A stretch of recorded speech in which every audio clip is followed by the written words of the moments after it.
Dream picture.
We done with the music.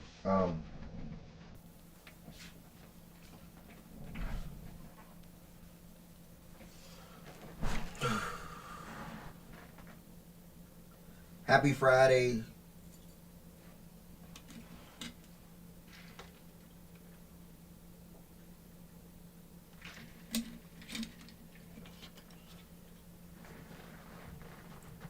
Good morning to everybody that's in here so far, y'all. Good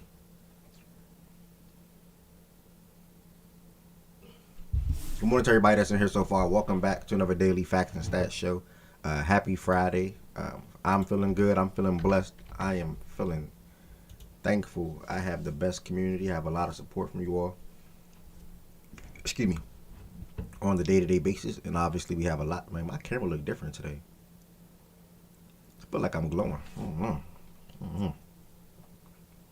My camera look a little different today. I don't know what it is. I like it though. But with that being said, if you want a YouTube side, thank you. If you want to watch this show back and you're watching it back right now, thank you. Make sure y'all hit that subscribe button. There's something else that a couple other things I want you all to do when you're on the YouTube side. I want you to all hit the thumbs up button. I want you all to hit the thumbs up button on this video. That helps the algorithm out for anybody that's surfing on YouTube to come across facts and stats. Be willing to chime in on a day-to-day basis, whether you type it in the chat, whether you come on the stage, whatever the case may be. I appreciate all the support regardless. So keep that in mind.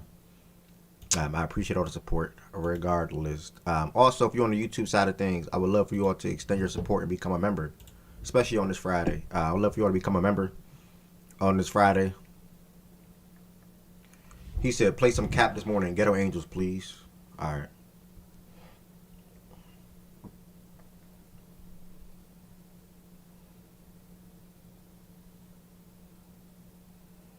We're going to go Ghetto Angels. And we're going to play it so y'all can hear it good. We're going to go to Apple Music. And everybody feel this.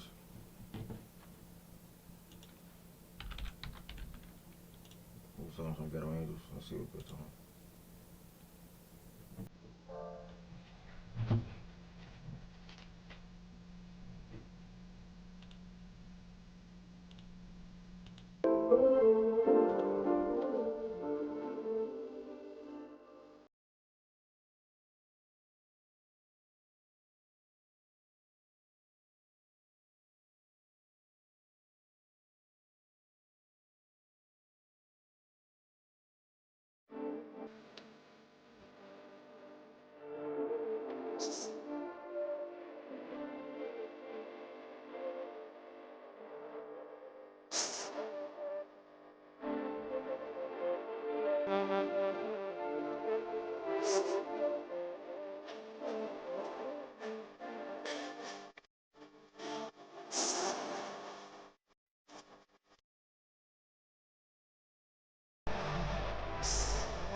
Black.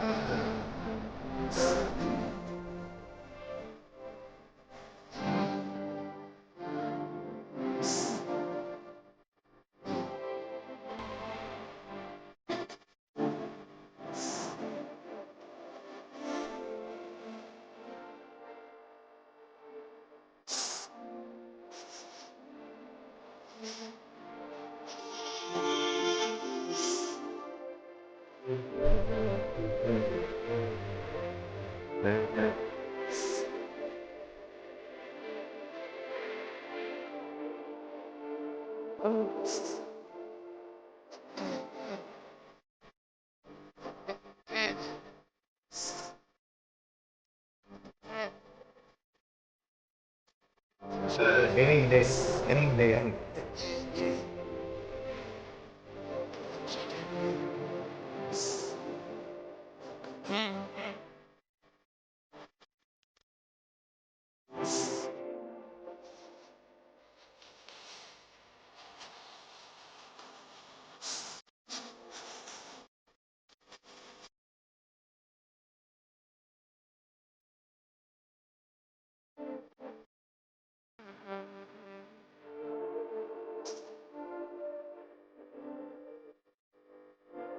Question good, God.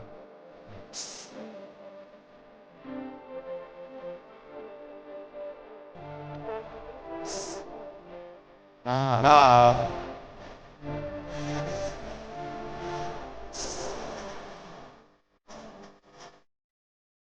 That's from here.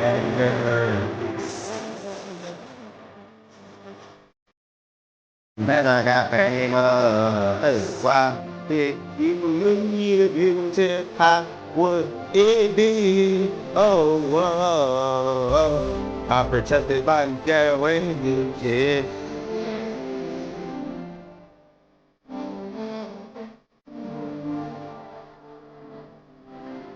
All right, shout out to Jules for that request. We gonna reel everything back in and lock back in. Um, Good morning to every single body that's in here. Like I was telling you all, if you are on YouTube, make sure y'all become a member. I would appreciate the extended support. Feel free to send super chats and or super stickers at any time, and just continue to support everything that I'm doing on a day-to-day basis in regards to facts and stats. Also, if you on the Twitch side of things, same thing. Make sure y'all hit that follow button if you watch it back. If you're in here right now and you're not following, make sure y'all hit that follow button. And then if you want to extend your support, you can click the pin message. You can subscribe today to the platform to extend your support and also to ensure you watch for no ads. I will say one thing though. If you have Amazon Prime, I will advise you to sub through Amazon Prime instead of Twitch, because with Amazon Prime, you get one free subscription per month. If you don't have Amazon Prime, or then subbing through Twitch is okay. So with that being said, I'm gonna drop the Prime link in the chat to sub, and well, wrong thing. I'm sorry. Now I dropped the Prime link in the chat to sub. So extend your support by subbing through the platform. Making sure you hit that follow button. Just continue to watch on a day-to-day basis. We have a lot to talk about today, as I'm gonna show you all right now. It's coming up on the day, and today we're looking at Chargers versus Vikings. Chargers versus Vikings. Quick recap, obviously, Thursday night football. And then we're going to be getting to our World Series predictions. So if we have some baseball folks that's in here at the time, we're going to hear what they got to say about this World Series that's coming up, man. The Dodgers versus the Toronto Blue Jays. I'm not even a baseball junkie. I mean, I knew the Dodgers were going to go back-to-back when the playoffs started, to be honest. So I think they're going to go back-to-back. We'll hear what they got to say about the series loading in a second. Immediately following those two quick conversations on topics, we're then going to trend towards SGA's career night. SGA put up 55 points, a new career high for him, which previously was 54. Representing Kentucky pretty strong. And then we're going to get to the second game of last night. I actually enjoyed both games. We're going to get to the second game of last night where Curry led the way for the Warriors over the Nuggets yesterday. And really just shout out to their front court and more that I can say about the Warriors and that victory over the Nuggets. And then we're going to be previewing some of the games today that we'll be watching in playback and throughout. Probably be watching in playback. And then we may or may not get to this college football week 9. I put week 9. I put that twice. That's how you know I don't want to talk about it for real. College football week 9 preview. Whatever anyone has to say about some key matchups to look out for or the highlight, we'll do that. I may move that to the top after the Chargers and Vikings, to be honest. And then New Music Fridays. We're going to continue to highlight new albums, new songs, and rate them together. Obviously, that'll be in playback, though. The New Music Friday portion will be in playback. So, New Music Fridays, we're going to spin Dave album at the moment, and maybe an R&B project, and then play Megan new song as well. And that's what we're looking like for Friday. And then that's going to trend us towards the NBA action a little bit. And then also Kentucky. Kentucky plays at 6 o'clock today, so I'm definitely geared up for that, and that's going to be a great game. We play Purdue, so yeah, man, I can't wait. So that's everything we're going to be talking about today. Dave the dude that's cool with Central C. That was cool with Central C from London or whatever, from the UK. Lawrence, good morning, brother. Everybody that's in here, good morning. Black Haji, your hoodie came yesterday. Black Haji. Your hoodie came yesterday, if you can see it. So I will finish out with your hoodie from a making a standpoint. Make your hoodie today or tomorrow, and I'll get it to you next week. Monday. You bring it back verses. Damn, I miss doing the verses. I ain't gonna lie. It's hard to bring back the verses because we do the verses was in the morning time before the show, if I'm not mistaken. Dang, I miss doing the verses. The verses were fun. Bro, I might do that today, Black. I ain't gonna lie, I miss doing the verses. But I don't know how much time I can commit to that today. So we'll see. Either way, I think I'm gonna bring it back. Versus Fridays. Yeah, I think I'm gonna bring that back. The UNC play tonight too, lock in. Oh, one more thing. As you can see behind me, I have the first Facts and Stats design 2 long sleeve shirts. If anybody's in here interested in one or the other, let me know. They are size large. If you want one, reach out to me. If you want both of them, I'll give you a deal on them. 2 long sleeve shirts of the first Facts and Stats design. Literally made this morning. I had shirts, so like, why not just make it? I made 2 shirts today. I made 2 short videos. And now I'm here hosting the show. Make some breakfast, and now I'm here hosting the show. So, again, they are size large. If you want one, hit me up. If you want both, I'll give you a deal. And then I have a shirt, or a couple of shirts or whatever. Just reach out to me if y'all want anything. Other a little bit of remaining things that I got at the moment. So, with that being said, we're going to go ahead and get into everything we're going to be talking about today. I'm going to join the Discord. To join the stage and talk sports with me, you have to join the Fact and Stats Discord. And you'll see the Discord link in the Twitch channel, and you also see the Discord link in the YouTube description as well. Let me hit that right now. Hold on.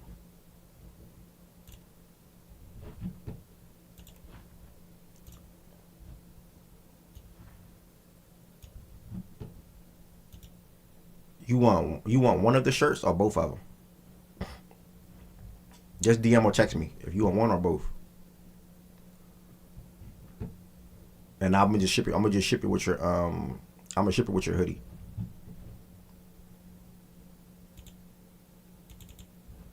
Why is it not on my screen? Hold on, y'all. I'm trying to.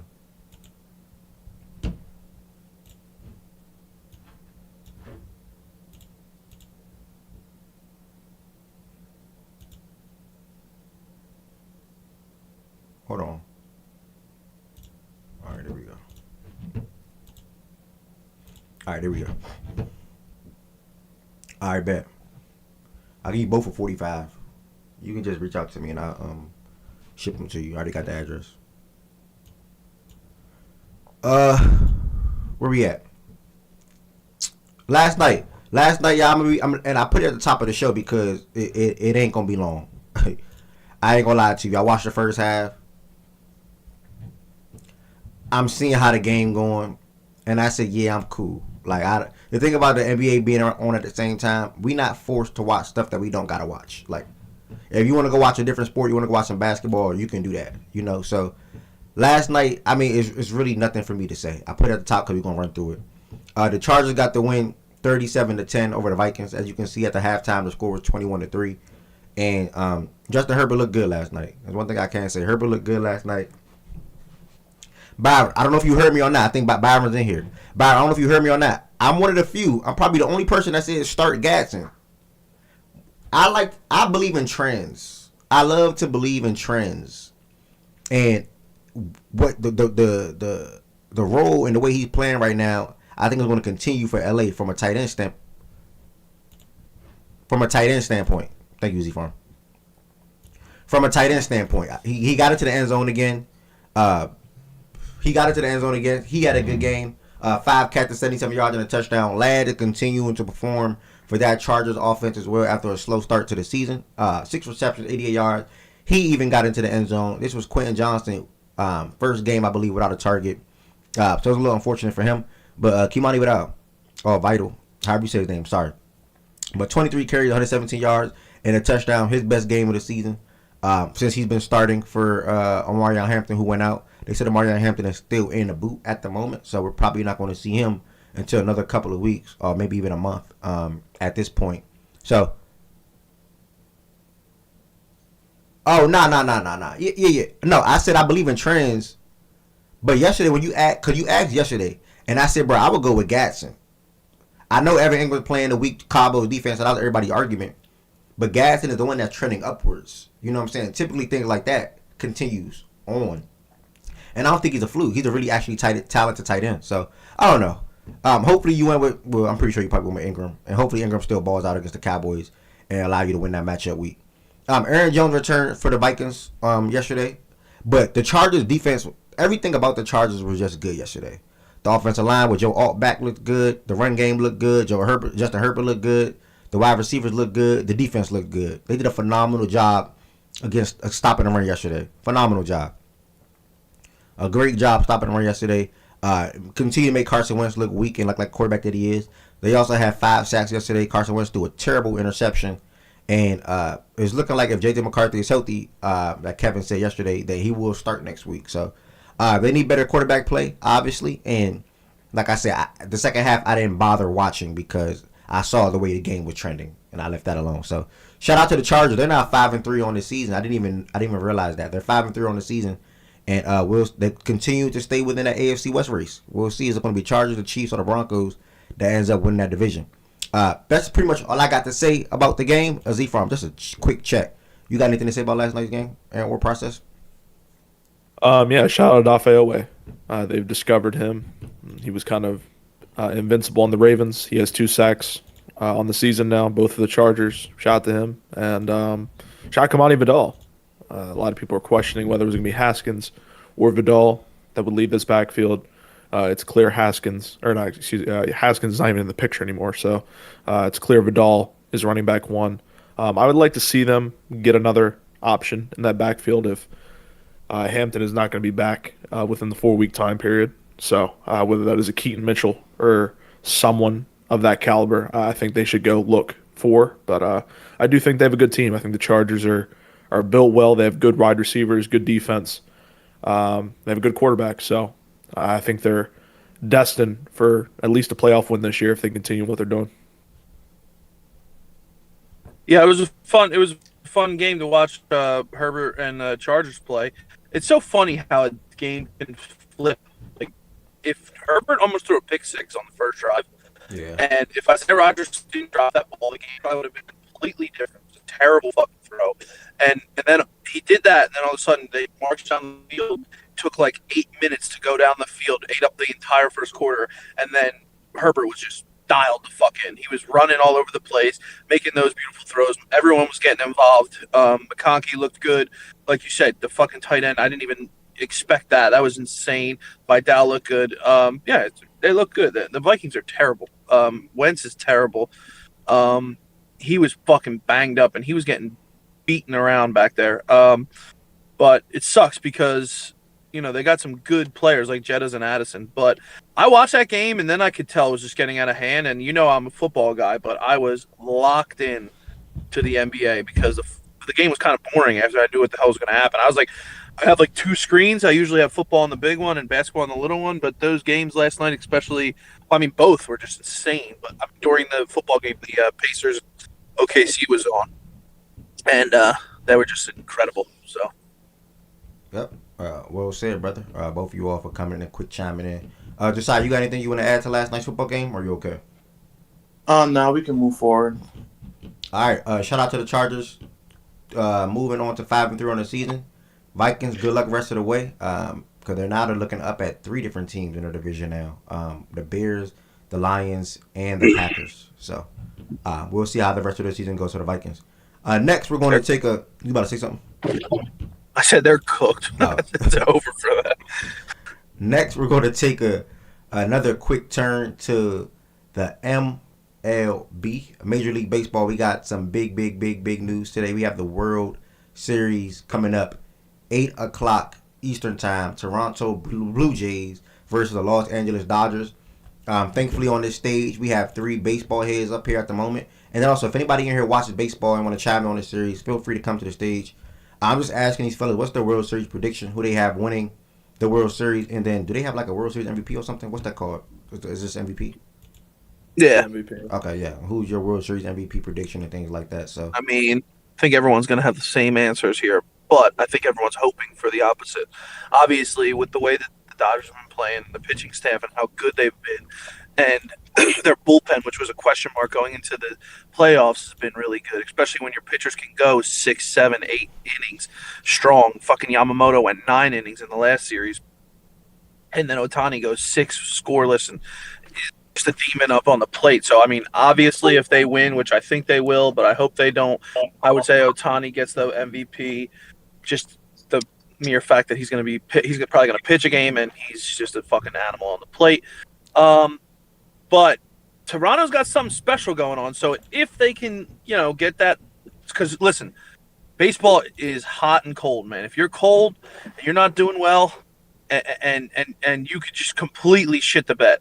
And if you're hot and the bats are going and it doesn't matter what's going on, and you catch a streak like Toronto's doing right now, you could surprise a team. So Vladdy Jr. is playing fucking amazing. He has a chance to win the MVP if they win. I just don't trust Toronto's pitching staff as much as I trust the Dodgers. So that's why I would lean towards them.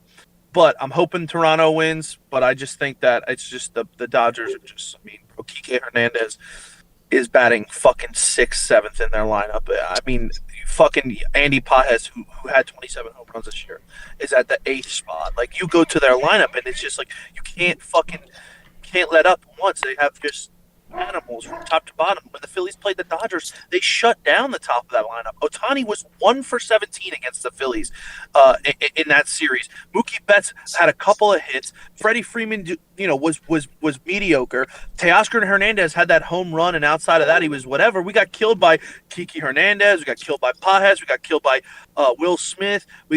Those are so even if you go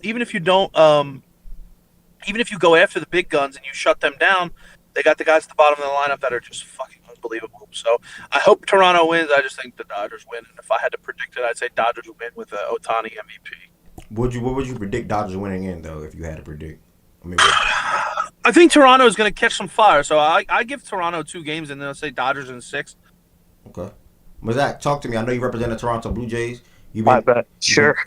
Okay. Yeah, pretty much. I kind of disagree with process till the series. Wait, hold up. I'm gonna give Mazak about 5-10 seconds.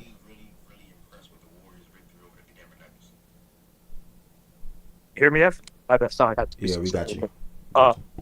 Pretty much, I kind of agree with process till the series. I have us 5, maybe 6. First of all, we're the best home team in the Apple. Second of all, that is true. Our bullpen is, but like we have some stability. Great. Coming back, you know what I'm saying? And our hitters, glad is incredible, man. So is with Breaker. I think our roster is a little bit deeper in there, and I feel like we're just much better at home. It'll be a tough team. We're probably the best team we played, but we had a harder road to the playoffs than they have. Like we played the Yankees, played the Mariners, and like we could argue both teams are better than the Dodgers. But the Dodgers played the Brewers, the best team that week. So respectfully, like if you know basketball, you thought that point from like they had no playoff success. The good first team, and then they played Philly. The Philly was all right. Yeah, okay, but I'm pretty sure we won't. Your mic on. I trust our hitters. Zach, your mic a little bit. Your mic is just a little bit. Shit, it's good better Okay, now or yeah, not? you're way better now. Yeah, you're way better now. I said all respect to Otani, but like Otani hasn't been the greatest this playoffs. You know what I'm saying? Like especially last series, he only had like one elite game. You know what I'm saying? And they won without it. So is Mookie Betts. Like these guys haven't been great, and like we have a much better team than the Brewers do. Like we're much more deeper, and we have way better pitchers. So if they're gonna, if Otani and Mookie are gonna still be inconsistent, and I can't see the way they're gonna win the series how everyone sees it. Everyone sees us losing in 5 series because we're the underdog. But I think that's more on name value. I think if you actually watch the Blue Jays and look at talent, bro, like we completely smoked the Yankees out of the water. The same thing. Their pitching was inconsistent. We beat them in like what 5 games? Like so, I don't know, bro. It's pretty simple to me. I just think we have way better hitters, especially right now. I think Vlad has been way better than Otani this playoff series. Respectfully, he's been way more consistent. He's been showing up. Springer too. I think we have the better hitters in the series so far. Obviously overall Otani's better than both, but so far in the playoffs, I think we have the top 2 hitters. So I just think we got a deeper roster. I have us winning in 5. I could see us losing, but the way we've been playing right now, I just don't see it happening. That's my prediction. Okay, thank you, my brother. I'm gonna pass it over to Z Farm real quick, and then we're gonna work our way around to Josiah, Bear, BJ, T, etc. Z Farm, what you got to say about this World Series? What's your full predictions on it? Yeah, I have the Dodgers winning in 6. This is a battle of the higher power in the Los Angeles Dodgers and the small giants that is Toronto. This is a battle that, in my opinion, will decide whether the lockout lasts a while or a short bit. Toronto has always been second place in free agency. They were second place for Otani. There was even rumors that Otani was en route to Toronto to get a physical done, even get a contract. Those were wrong, but he was one of the candidates to go to Toronto last year. He did not. He went to LA. They've just been second place for a bunch of guys. Corbin Burns.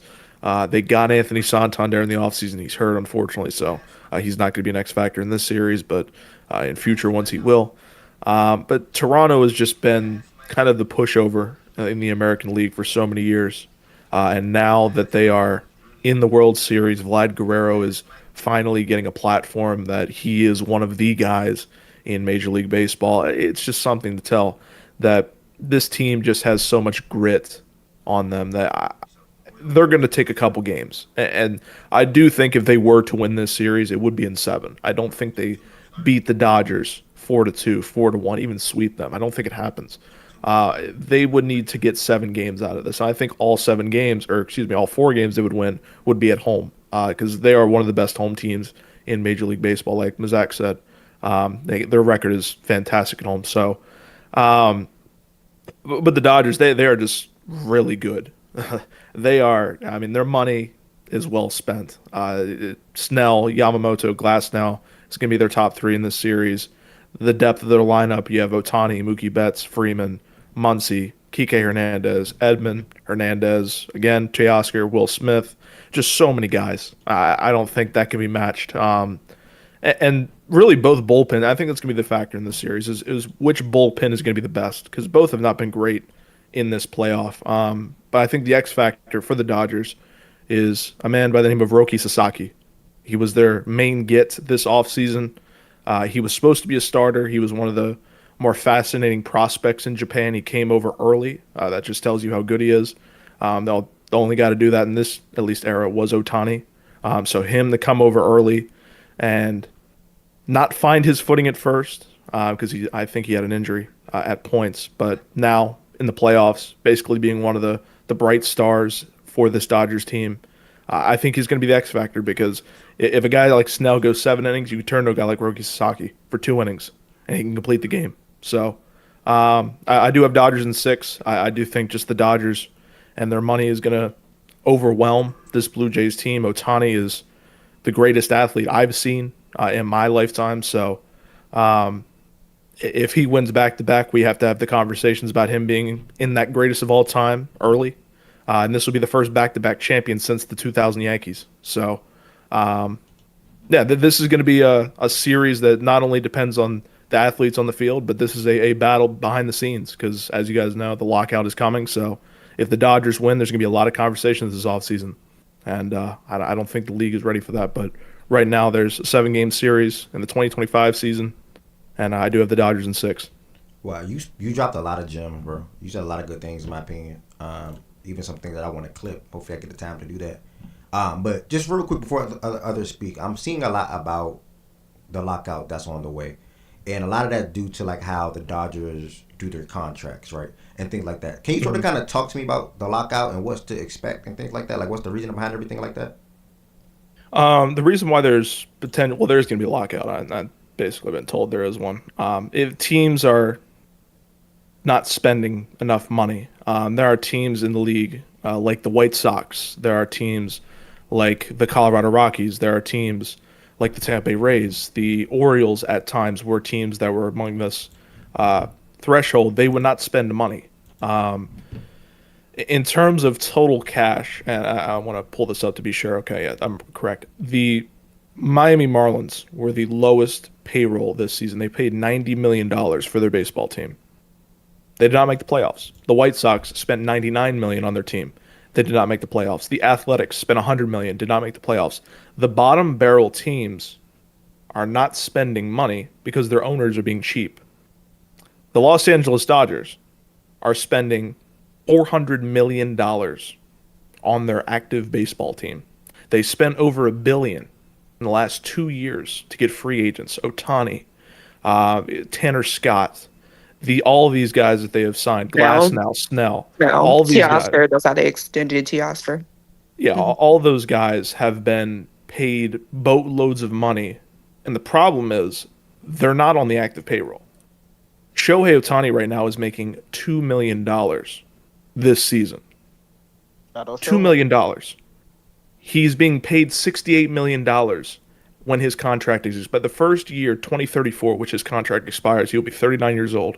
He will make $68 million. For the rest of his contract, he will be making $2 million each season. That's not what the league should be representing. That does not happen in the NHL. Does not happen in the NFL. Well, it does happen in the NFL. Tell him how long he will be paid after his contract. After he's actively done. 2043. So he'll have another 10 years. So he'll be paid $68 million 10 years each year after his contract is expired in 2034. That has been a problem. The Dodgers have been. I knew about the $2 million thing when the contract first happened. But you mean to tell me when 2034, when the contract he gets $60 million up, he gets $60 million right there, and then in 2043, 2044, he gets another $68 million? No, yes, for the next 10 years. Every for the year? next 10 years. Yes. So annually, when his contract ends in 20, I want to say which next farm 34 or 39. 34? Yes. Yeah, 34. in 2034, because this is a 10-year contract, yeah. In 2034, when his contract once he's no longer technically contracted, an active player signed under contract by the Dodgers, that first year, he will make $68 million. For the following 10 years to 2044, he will make $68 million a year from the Dodgers. So 2035, 68, 2036, 68, 2037, 68, and so forth. Yes. What the fuck? And that is the problem because they are paying guy. It counts towards luxury tax, so it's not like they're not being fined, but it's kind of screwed up because Blake Snell, one of their top guys, their ace of the team, he's being paid $12 million this season. His deferred money, even though it's a little less, is $5 million. They are deferring money so this team can win now. They can get as many guys as they can. It can be cheap. The top two players on their payroll should be $76 million. They make 14.8 this season. It screws up the competitive advantage because teams like and they also are able to still like those V farmers, right? They pay luxury tax, but they only pay luxury tax on what they're over right now, actively on the salary cap. So technically, they're not over the full amount that they actually owe. So what they've also done is defer, which is weird, but defer their tax and the interest. Was remember that you get interest and inflation and all that other stuff, like just with fiscal, like finances. They also have deferred that 10 years down the line. So the amount of money that they will be paying. So that's 68 not taking on so essentially the Dodgers in 10 years will be screwed. From what I've heard, they're looking to sell the team after winning a couple championships. So all they are, and that's another thing that's pissing people off. Is that they're doing all that money that's owed, those taxes that are owed, they won't be paying that shit, and that's why I don't care. Yeah. Brian, I don't believe nobody gonna buy that team when that's like that. Somebody will. But it's the Dodgers. Somebody's gonna buy them, but that's gonna be crazy. It screws up the competitive advantage of being a small market team. $20 million, Dodger Stadium alone on Elton John's farewell tour in LA. Like they made like 20 to 25 million off that alone. So while you'll be in quote unquote debt for these contracts and etc., the real estate is really worth it, as well as everything else that's built around it is owned by the Dodger Stadium. What else Gotta pay you, taxes on it. what else you were saying, Z-Farm? I would just say it screws up the competitive balance of the league. A team like the Orioles, and I'll use us as an example. We have a billionaire owner. We have multi-billionaire owners. We are co-funded by a lot of people with money. We're not going to be able to compete with teams like the Dodgers because of this. There's a guy, Kyle Tucker. He is probably the biggest free agent out there this season. He won't go there, but he will go somewhere else. Yeah, the Dodgers are looking at him because they can spend the money for him. And why not? If you are Kyle Tucker, say you're a guy, a top free agent, you're looking at this, you're like, well, they have a good team. They have a really good team. They do. I can win World Series. I can do all that, and I can get paid. Why not go here? Why, instead of a small market team like the Orioles, the Tampa Bay Rays, the Marlins, one of those teams, I can go to the Dodgers and just continue the super team, add my talents to that team, win championships. Basically, it ruins the competitive balance, and this is why teams are asking for a salary cap. It will never happen. I'm just going to let you know this right now. It's not going to happen. They're not going to put a salary cap in baseball. The Players Association won't allow it to happen. Yeah, because you're screwing up guys' money. There are guys like Gunnar Henderson that are going to look to get paid this type of money, like Juan Soto got paid. They're already talking about Gunnar Henderson being the next guy to get $700 million. To be fair, it's not just the Dodgers. You do have the Mets. You do have other, I want to say, like, you have teams that could do it that aren't doing it. But right now, the two teams that are actively doing it are the Dodgers with damn near everybody and the Mets with Juan Soto's contract, because that contract is also deferred money. Yeah. So. But the worry is that more teams that do have understanding that, like, the landscape is changing, and so that teams that do have the owner or the ownership groups to do this will do this, and then you'll have teams like the Diamondbacks or the Rockies or the Brewers who just financially can't keep up with that, essentially be relegated to getting, your once in the pie in the sky guys who, like, don't necessarily care about money and don't necessarily care about a super team, and, like, have that loyalty thing where they'll stay. But it completely, that's why you have a lot of people say that the Dodgers are buying their championships, because in a lot of people's eyes they are. Because financially, technically, like, if they really paid Shohei's contract and all of his money was active money, they wouldn't have been able to get half of the guys they got. It would have been a struggle for them to re-sign Teoscar Hernandez. They for sure wouldn't have been able to sign Blake Snell this offseason. And so it's kind of like, it feels like they're cheating. So you have on one end the guys that you feel like are throwing so much money at these players and are doing it in a way where there's, like, this loophole that they're abusing. And then on the other end, you have guys like the Marlins who are just not fucking spending, like, at all. And that's been a problem as well. And I think that's what the league is going to point towards when this lockout happens is teams like the Marlins, teams like the Pirates, those teams that have never spent in their franchise's history. And they're going to say, well, why aren't you spending? You've had teams that are good. If the Pirates have Paul Skeens, they're going to refuse to build around the guy. Yep. Jordan Woods, I wish he was up here. A perfect example. Tarek Skubal, the best pitcher in Major League Baseball. They had contract negotiations in the previous offseason. They are $250 million apart. Which is crazy. Which is nuts. That is the crazy. best pitcher in baseball is $250 million apart from his team. That's a problem. And guess what? He's on the block this offseason because the team's not going to pay it because they're trying to minimize payroll. He will That's be a not good. Dodger. It's not good for the sport. Are they trying to minimize In the payroll Met- because they feel like they got no real chance to win? No, it's more so the fact that I Historically, wish I they've had never this paid chart guys. up. Yeah. No, well, they do, but it's more so the fact that teams are spending revenue money, and I wish I had this chart because it's a very good chart, and it kind of shows what I'm talking about. Teams are spending I'm what their 100% revenue posted is. to Z-Farm. Yeah, they have a revenue, like the Dodgers, I think, made $700 million in revenue. They That's spend at least good. half that on the team.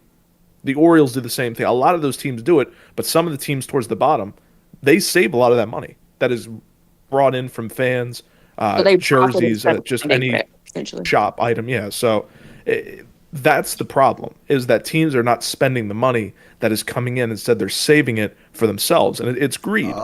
That's what Oh, this I battle is posted going it, to be. Z phone. This is from like Yep, right Yeah. there. It's Yo, in the to Discord touch on chat. like So, the Oh scuba yeah, situation, show that. Illich and them, they're just like that. Like they always been like that with like signing players and giving players money. Like the hockey team, like he owns the Red Wings. They're Hmm. supposed to be a little bit better than what they are, but he won't spend no money to help them. Like that's just how Illich is as an owner. I think the former owner of the Tigers, God rest his soul, he was one of them owners that was willing to spend money on the off season. okay. And I I mean, think it's We wanna go. My bad. My bad. I No, think go this ahead, is the Ev. Your major transition. problem that I have, and this is the problem I have with these cheap ass owners. You want to preserve your money and preserve payroll, but yet you have talents like a Tariq Skubal, who's been the best pitcher in baseball. You're not going to pay him what his worth. And to attest with Z Farm is saying the the Pirates isn't going to pay Paul Skeens. They're not going to build around Paul Skeens because it's it's too much for them. And I feel like I'm sick and tired of owners of these cheap ass owners wanting a salary cap so it can like mend the competitive advantage. Motherfuckers, pay. You have the money to pay your best guys. Pay Cuss him them. out, Josiah. Cuss him out. Like pay them. Like it is. I'm sick and tired of these owners Mhm. that has the money that has like okay, we can keep these guys like a Paul Skeens. We can keep these guys like a Tariq Skubal on our team for the foreseeable future and build around them. Like if you, that's my problem. These owners are mad what the Dodgers are doing. I fuck with what the Dodgers are doing. Quick Compete for question. Uh what's huh. up? I thought you were done. I thought you were done. Go. You can Like, continue. like I fuck what the Dodgers are doing. They're not ruining baseball. They're showing these owners that dog. We can pay. We want to win for now, and we have enough money in the near future when everyone is old and retired. They can now. We have enough money to like rebuild to win again, and they have a great farm system to where it's like you can get a lot homegrown talent in LA. And I fuck with what the Dodgers are doing. I fuck with it. They're paying their best guys what they worth, and they losing the third money as a way in order for them to keep their guy to to keep a lot of money in the future. So once all those guys they got now are old and want to retire, they have enough money to say let's go out to get the new next player in the next decade and a half. Okay. It's perfect. It's honestly perfect. Hey Ari, Mm-hmm. does this revenue is it only for the MLB team? Does it count like other things done in the stadium, or is it only revenue based on Tottenham team? It's team revenue.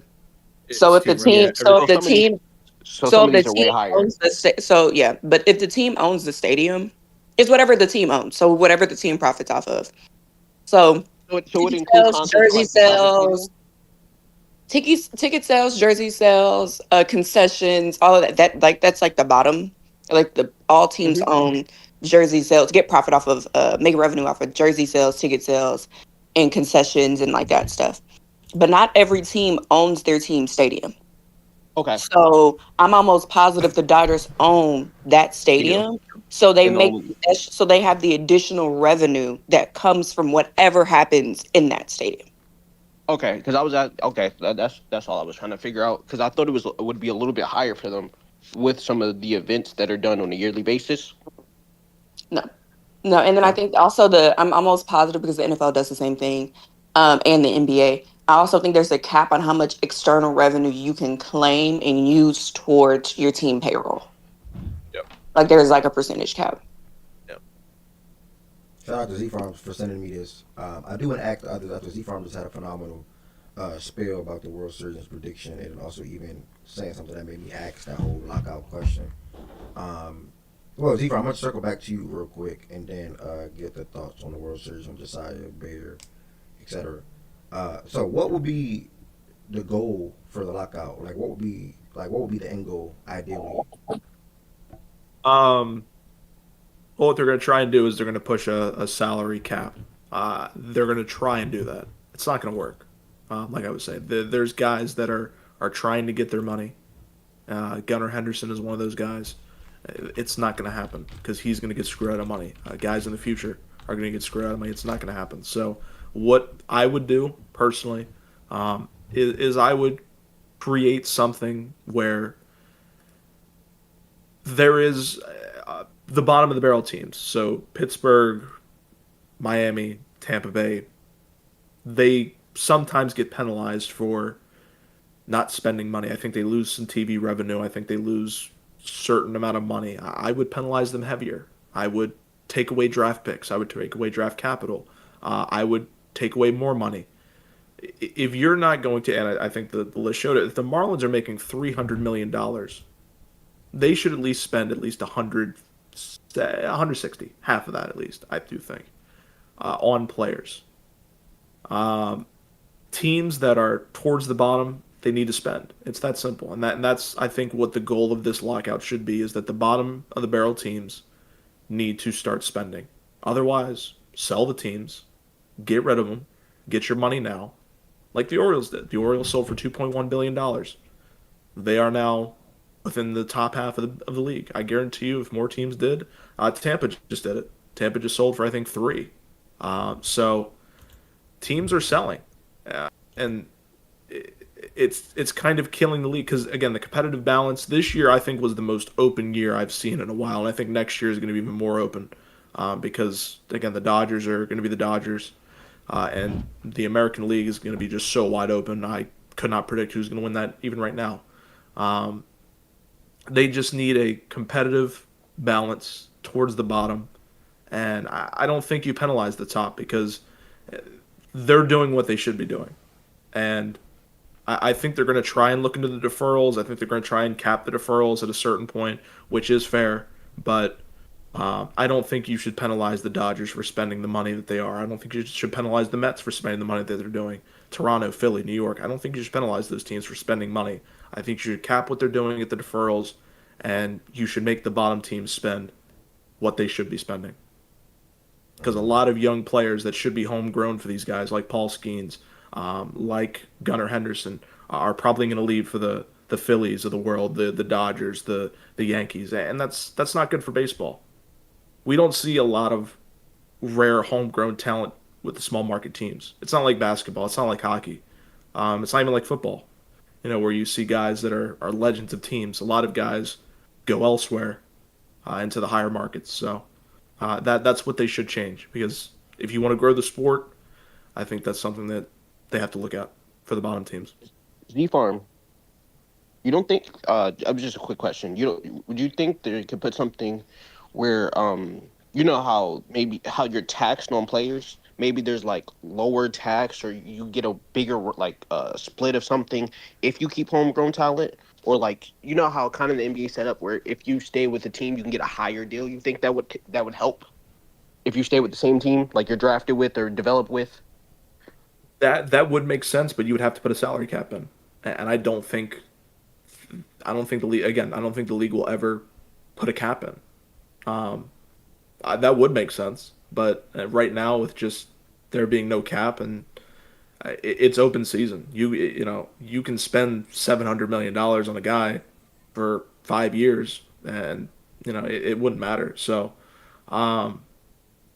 that's just an example. I'm not saying you should, but it's I don't know. I think they should just make the lower market spend, higher market just limit the deferrals. If they did that, I think the league would be more balanced. I think it would be more competition, and they already do it with rookies. And it's another whole other story, but they do it with draft funny, picks. Dog. So yeah, they try and make the low markets, and they try and encourage low markets to call up these guys, the young guys, and get more draft picks. But it kind of just screws up even more. But that's a whole different story. But I know people got to talk about the World Series, so I'll let them get their thoughts off. Appreciate you, brother. Yeah, I'm definitely going to reconnect with you and whoever else you all in regards to that after the World Series. I think that's some MLB off-season talks. When does the regular season start, real quick, so I can know when to bring it up again? Next April. next April, but there is a tournament. It probably and won't this be is opening something- World day. Baseball Classic. Or World This Baseball is something I Classic, yeah. encourage that everybody should watch. Even if you're not a baseball fan, the World Baseball Classic, it is basically what the Four Nations was for hockey last year. It is Dominican Republic, Puerto Rico, United States, Canada. It is basically every national team, Japan as well, Korea. It is a tournament, and it is international teams, the best teams in the world. You will see. It's a fun tournament. The 2023 one was very good. You discovered a guy like Roki Sasaki for Japan that he was coming over. So Testing. yeah, you're here. We hear you, brother. We hear you, I, dude. I encourage if you're not a baseball fan, watch that because it is it's like the playoffs in March. So it's one of the fun things that the baseball does. So that's going And to I be fun in Question. March. But And I well, hope not an Astro plays in it. I'd love to see quick Connor. question. Shannon John Love Doe, to see thank Connor y'all. Newman in jersey. Shannon John Doe, thank you. And Z Why Farm, is thank you Puerto too. Rico considered separate? Huh? Sorry. Why is Puerto Rico considered separate for that? I'm genuinely just asking. Yeah, that's been in That's rule a for a while. transnational question, Yeah. but they want to be. Let me just say this: they want to be separate. They should be separate, and I'm just say that. Yeah, they should be separate. Oh, okay, I was just asking. All right, I wasn't trying to get too deep into it. I heard Puerto Rico. I'm like, is that not the U? But Yeah, we no, can no, get no, to you. no, no, no. All right. Trust me. Ari They already want dec- they want to be separate for sure. Ari decide your beer. What's your World Series thoughts, predictions, winning and what MVP? Damn, I can't get my predictions, bro. Quick, because I probably gonna have way more to say. I agree a lot with what both Mazak and Z Farm said. The hitting for the Rays, Blue Jays has been more consistent. Their best players have been more consistent throughout these playoffs. Their pitching staff is okay, but could be better. Process actually said this, that baseball is a real momentum sport. The Blue Jays would hope that momentum's on their side and that it stays that way. I think that will be the only way that they really have a chance to win this series. Unfortunately, I will have to pick the Dodgers though, because the Dodgers just have so much talent. And Mookie hasn't been having his best performance. Neither has Shohei. But they got a lot of motherfuckers in that batting lineup. Shohei not doing whatever, but you still got Teoscar. You have Kike. You still have Freddie Freeman. There's a lot of dudes that you got to worry about. So unfortunately, I'm gonna go Dodgers in 6. But if the Blue Jays win, I agree it will be in 7. But I can't remember who has the best record out of those two, so I don't know if that game 7 would be. Toronto has the So it best would be record. in Toronto. And they are a really good home team. But yeah, that's that. All right, thank you. Josiah, talk to me. Yeah, game 1's tonight. Toronto, first time in over 3 decades that they made it back to the World Series in LA. Like Z Farm attests to, is looking to become the first team since the Yankees in 1999 and 2000 to win back-to-back World Series. I feel like this series is going to be a great series. I think the storyline is there. The story is there, and I think this makes for good baseball and good TV. Shohei, the whole debacle of Shohei, him going to Toronto, that he was en route of he was on a flight to Toronto, and all that was a lie. And Roki Sasaki stating that he was so close to signing with Toronto, but he never did. And for Toronto, this feels like this is their moment to show Shohei and Roki that you could have been here with us. You could be here with us right now. This could have been y'all right now. But, it's okay because we're going to beat you in the World Series. I think this is going to be a matchup on which bullpen is going to break first. I think that would be the big thing for me in this series. Which bullpen is going to break first? And I think personally, it's going to be the Blue Jays bullpen that breaks. I think have they been have they had their moments? Yes, but I just feel like with the Dodgers, their starting rotation has been so dominant to the point in the last series to where it was like they didn't have to go deep into their bullpen like that. They can pitch their main guys out the pen for the Dodgers, like a Roki Sasaki, a Blake Trinan, a Alex Vias, who is not with the team at the moment because his wife is going through a personal family matter. So hopefully everything is okay on his part and his family's part. I have the Dodgers winning in 6. I have Shohei Ohtani being World Series MVP. And that's the reason why I feel like the Dodgers will win in 6 because I think they're not going to give Toronto their strengths. I think they're going to pitch. I think the Dodgers starting pitcher is going to pitch to their strengths, which is throw a lot of breaking balls, which are sliders, changeups, splitters, fork balls, curve balls, knuckle curves, and not really give Toronto a lot of fastball because Toronto is the best fastball hitting team this season. So you're not going to see a lot of fastball thrown from the Dodgers per se. There's going to be a lot more breaking balls and off-speed pitches to really get them to sit, to really get them to be off balance and stuff. And Bo Bichette is back for the Toronto Blue Jays, which is a big upgrade offensively. He has been one of the more consistent hitters in baseball when healthy.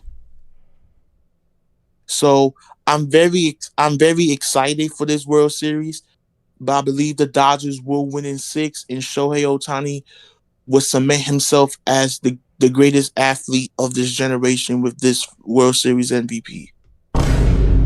Well, say my brother, you got a couple of flowers in the chat. Someone told you great job, bro. Someone said damn. Someone said you talking that talk. So shout out to you, Josiah. We got Malik GBN on Twitch. He got the Dodgers sweeping. We head back over to YouTube. We got OG with the Dodgers winning in 7, like he said they would. OG, didn't you have the Mariners though, or you had the Blue Jays making it? Either way, you did predict the Dodgers to win it all. He had the Mariners. He had the Mariners, right? Okay. Well, he originally had the Tigers being the Mariners. You know, I was right on that. And then he switched, and then he had the Mariners. You know. Okay. Yeah, He talking about something. Let me know if again. he said, "Let me know if you want the real Mr. Baseball to come talk, man." We got all Damn. the. Don't let come up, OG. Come on, like Rag got Blue Jays in 7. Bear, talk to me. It's on you, and then tap in with BJ and T, and then we'll head over to the NBA. I like everything everybody said. You know, like each one said, this all. If they do win this, it will depend on well, it is going to be a lockout, but it'll show that most teams, if they're going to spend or not, they might as well try to follow the blueprint the Dodgers got. I got the Dodgers in 6.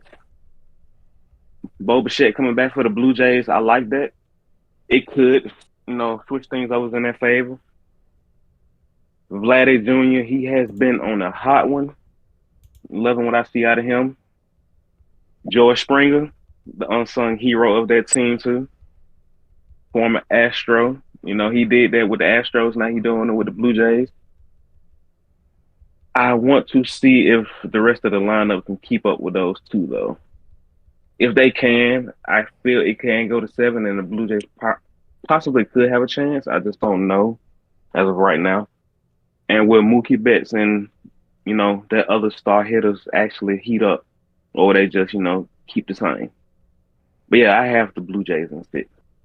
I mean, the Dodgers in 6. I'm sorry. Appreciate that, brother. Louis Bag also got the Blue Jays in 6. Double Back got the Dodgers in 5. BJ, are you there? I'm always here, brother. Any World Series predictions you may want to share, brother? Yeah. Blue Jays in 7. Blue Jays in 6. Okay, short, sweet, and simple. Is that Vlad? My boy, Bo Bichette come back. Yeah. He been waiting for this moment. Sitting there rotting in Toronto. He about to make the most of the moment. It ain't gonna be easy though. I'm telling you, it's not gonna be easy. Like, and then I think the Blue Jays just the hottest team right now, bro. But it doesn't matter when you're playing the Dodgers. The Dodgers just got too many people, so it don't matter how hot you are. The Dodgers' first 2 hitters, Ohtani can be bad, Mookie Betts can be bad, but guess what? The bottom of the lineup could be freaking amazing. So it doesn't even matter. You just got to make sure all your bats are there when you play them. And Springer, like Bear said, Springer is one of the reasons why they're there. Springer and Vladdy keep up? Because this is a big moment for him too, and especially if he do it, if he doesn't, that's a huge moment because it was talks around people saying Vladdy been bad. Vladdy need to get out of Toronto. Now if he bring one back to the hood, he did his job. But I like Blue Jays, bro. Okay. You can't sleep though. The Dodgers got them guys on the mound. The Blue Jays, got them guys on the mound. But at the end of it all, it's still on momentum. Okay. Appreciate you, brother. T, and then we're gonna close it out with Joe, and then we'll work our way down to the next sport or topic. Okay. Good morning, brother. Morning, Good brother. morning, everybody on stage. Um, Shout out my brother for hitting 30, dirty 30. Outside of that though, I got Dodgers winning in 5. My dog Ev gonna fly out. We gonna go to the parade together. Niggas gonna be playing not like us. They whole Toronto K. Dot Drake shit. We gonna beat the fuck out them guys. I think BJ just spoke to it. I think there's a pitching difference, and I think there's a difference in terms of hitters. Like I think both teams have top end guys, but the difference with the Dodgers is, nigga, your ninth man can hit a homer. Your eighth man in a batting rotation can hit a homer. That's significantly different. I think they win in 5 though. Yeah, I think great team. People probably pissed off, but I will enjoy the parade. Hopefully, my brother Ev pop out. Dodgers, baby, back to back. Joe, to close it out, man. What's your thoughts on this World Series? Are y'all gonna go back to back or what? Oh yeah, that's a lock. We gotta obviously a lot of people's conversation is we haven't seen a lineup like this. Obviously, the more games we see in the playoffs, the more sample size we could speak about. But I mean, we gotta keep it simple. We can't keep pitching to Vladdy straight down the middle. He's hit 6 home runs this postseason so far. We got to make him chase outside and get him early on the counts. We can't make them. We can't make their lineup make our starters pitch like our starting pitchers pitch like 10, 15 pitches in the first in an inning or so or whatnot. Our bullpen, I think, will be reliable this as is continued to show in this postseason, even though they haven't been pushed really to come out and be like in that 5th, 6th, 7th, or 8th inning because we got our guys coming into the mound and just locking up.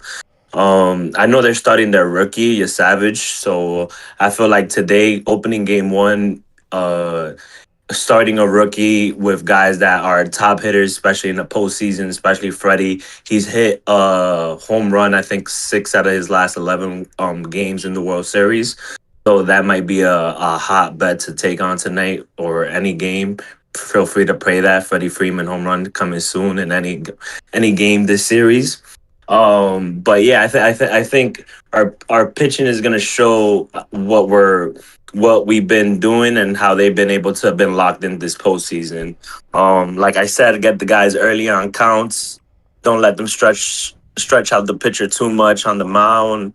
I think Muncy, Freddie, Teoscar, Kike, those guys always like to play in the postseason. I mean, and has been evident. We can't leave runners on base. That has been the struggle for us in the postseason, and our pitching has been able to hinder that.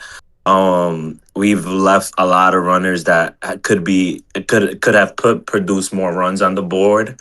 So especially with a team like Toronto coming into the series, if our pitching is becoming hittable, then our offense has to wake up. And I, without a doubt, think our guys will match up that intensity.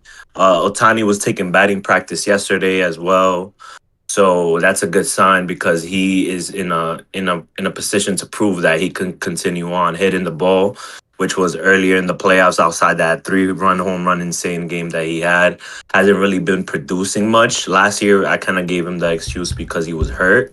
This year, he has to pretty much show why he was even brought here for the postseason. Don't get me wrong, he did amazing. His pitching has been it was being built up so he could be ready for this point in the postseason or whatnot. Because he's gonna be available if this series stretches to 6-7 games outside the bullpen. He's probably gonna start maybe game 3. I would start him game 3 at home. I would like to see Roberts maybe dial in Otani that. starting game 4, Joe. I said I would like Roberts to push the button to start him game 3. So if we go later on to a 5, 6, 7 game series, he could come out of the bullpen. Also, I feel like Kershaw maybe might see some innings coming into relief. He hasn't pitched at all, but I mean, this is the last rodeo for him. So depending on how the series looks, we might trust him to give him the ball, maybe to pitch an inning or get us a couple outs or whatnot. So yeah, those are key things that I'm looking forward to. I think Muncie has to have a good series for us to also win as well. And just keep it defensively. The fundamentals, what we've been able to do. Don't let Blue Jays get on base. Make a lot of defensive plays. We got guys coming off the bench that could produce as well too. So I mean, we're just a stacked team, bro. And a lot of people have been hating on the Dodgers, talking about our payroll or whatnot. But you look at the Blue Jays payroll; they're top 5 right there as well too. Like at the end of the day, it costs to win in baseball, in any sport. Like it's just a proven fact. If you want to win, it costs. Unless you're a new team that's an expansion team and has OD lottery picks. But besides that, if you're gonna spend money, you're gonna win. And the Dodgers are bound to win. It's just inevitable. Okay. Thank you, brother. Well said. Thank all of you all that came in and shared on the stage and or the chat. We started the show off today with talking about that quick Thursday night football game. Shout out to the Chargers again for moving on to 5-3 this season. And then we headed over to talk about the World Series predictions. I learned some things about the lockout that's on the way, and just different things in general from a payroll revenue standpoint. We're now going to head over to the National Basketball Association. There's a couple of things we got to talk about, or I have to say before we get to that. If you're on the YouTube side of things and you're still watching, make sure you hit this thumbs up button on this video. That helps the algorithm out. And then also make sure you hit that sub button as well. And continue to support the Fact and Stats platform on YouTube. And a couple of things you all can do to extend your support. You can become a member. There's 3 different levels you can join as. The link to become a member is in the description on this video. So keep that in mind. Also, I will advise you all to join the playback room as well, as we'll be probably watching that World Series game in playback and also watching some NBA basketball as well. I will say this. This is the World Series. This is like the NBA Finals. This is like the Super Bowl. This is like the National Championship. Whatever you can think of. The Stanley Cup. So in playback tonight, I will give the rights to whoever that's in there at the moment to prioritize the World Series game in playback. I know it's basketball going on right now, but I will give whoever's in playback the right to prioritize that World Series game. When it's on a commercial, you can switch. If not, World Series is the primary focus inside of playback today. And that game should be over by the time that Lakers and Wolves game start anyway. And baseball games are like 2 hours, y'all? 3 hours? How long baseball games? Anybody? 2 hours 30. So Yeah. 2:30. All right. So yeah, we'll be able to see a little bit of basketball before and then basketball after. But other than that, the World Series will be prioritized inside of playback today because again, this is the World Series. If the game gets ugly or whatever the case, like 10-1, something like that, then we'll probably flip. But yeah, we just want to give y'all that update. So now with that being said, yeah, become a member on YouTube. Hit that subscribe button. Feel free to send super chats and or super stickers at any time. Black Haji is about to buy these 2 shirts. I'm gonna move that out the way. I still have a regular Fact and Stats shirt. That's a white small. If you interested, if you wear a small, let me know. Reach out to me. If you wear a pink, if you want a pink shirt, I think this is a large. Reach out to me. Black Haji, your hoodie also came in yesterday as well. JT, if you in here, your shirt came in yesterday as well. I got to get that to you fellas. And then Josiah, I'm gonna get you something too. That's on the way as well. So also, if you on the Twitch side, make sure you hit that. I was about to say thumbs up. Make sure you all follow and or become a sub if you want to extend your support for the platform.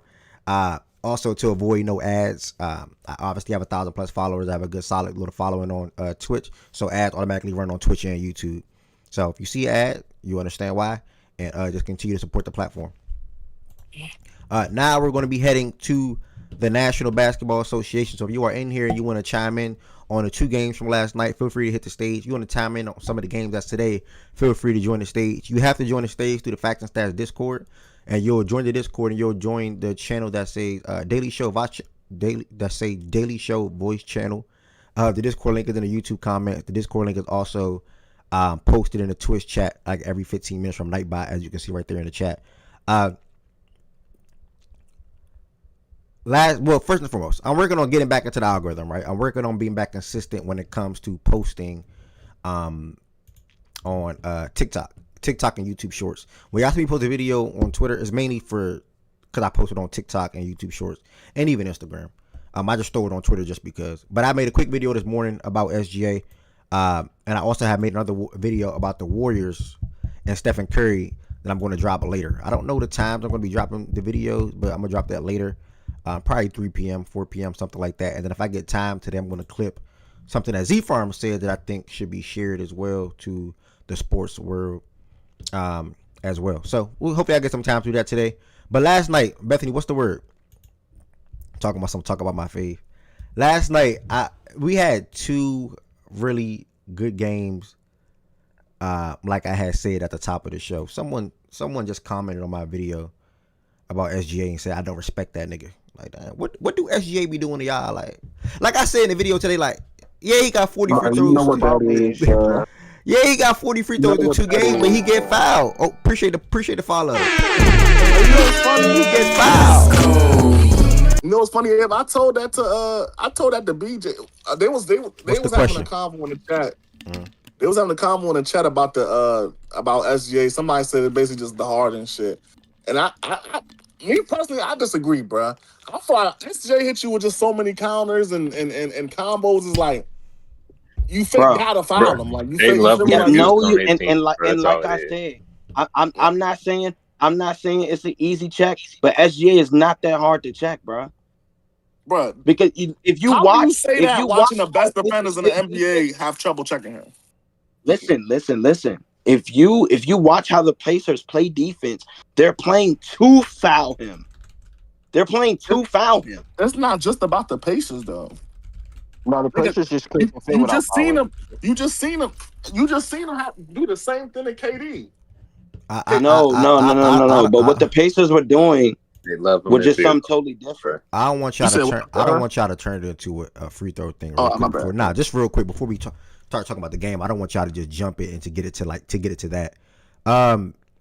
Let me quote tweet this tweet real quick that I posted for the show to let people know that we are now heading over to talking about everything NBA real quick. Talking everything. What are you talking about before? I just joined up, by the way. We started the show off with football and baseball. But I wasn't making it about the game was ass anyway. Who the niggas choose for the World Series? Niggas said Dodgers. Most of the Dodgers, most of the Dodgers, and a couple of Blue Jays. Okay. Yeah, that was that. It was just about elite scoring. It was an elite score combo. It wasn't even about free throws. Like I don't really care for the free throw shit, but just being like an elite scorer. That's what it was about. You think he's not an elite scorer, and I just disagree. So I don't even want to have Yeah, you just disagree. I don't, and I saw your post this morning in the chat. I saw your tweets this morning in the chat, and I purposely chose to not respond to them because. I mean, that's what you think. It's not an argument. I don't really care to argue about it. But that nigga called SG an easy check. Not easy. He said he's not that hard to check. And I strongly disagree. And I'm telling you. I strongly disagree. Okay, I don't want to I do not want to have that convo right now, please. I just want to talk about these 2 games last night, and then that's more so like an open talks conversation. But I hear you. You said AJ Green, the football player, like the YouTuber. Who's AJ Green, the YouTuber? Y'all know who that is? No. We told me put my stadium chair last thing, and he was like, "Who's AJ Green?"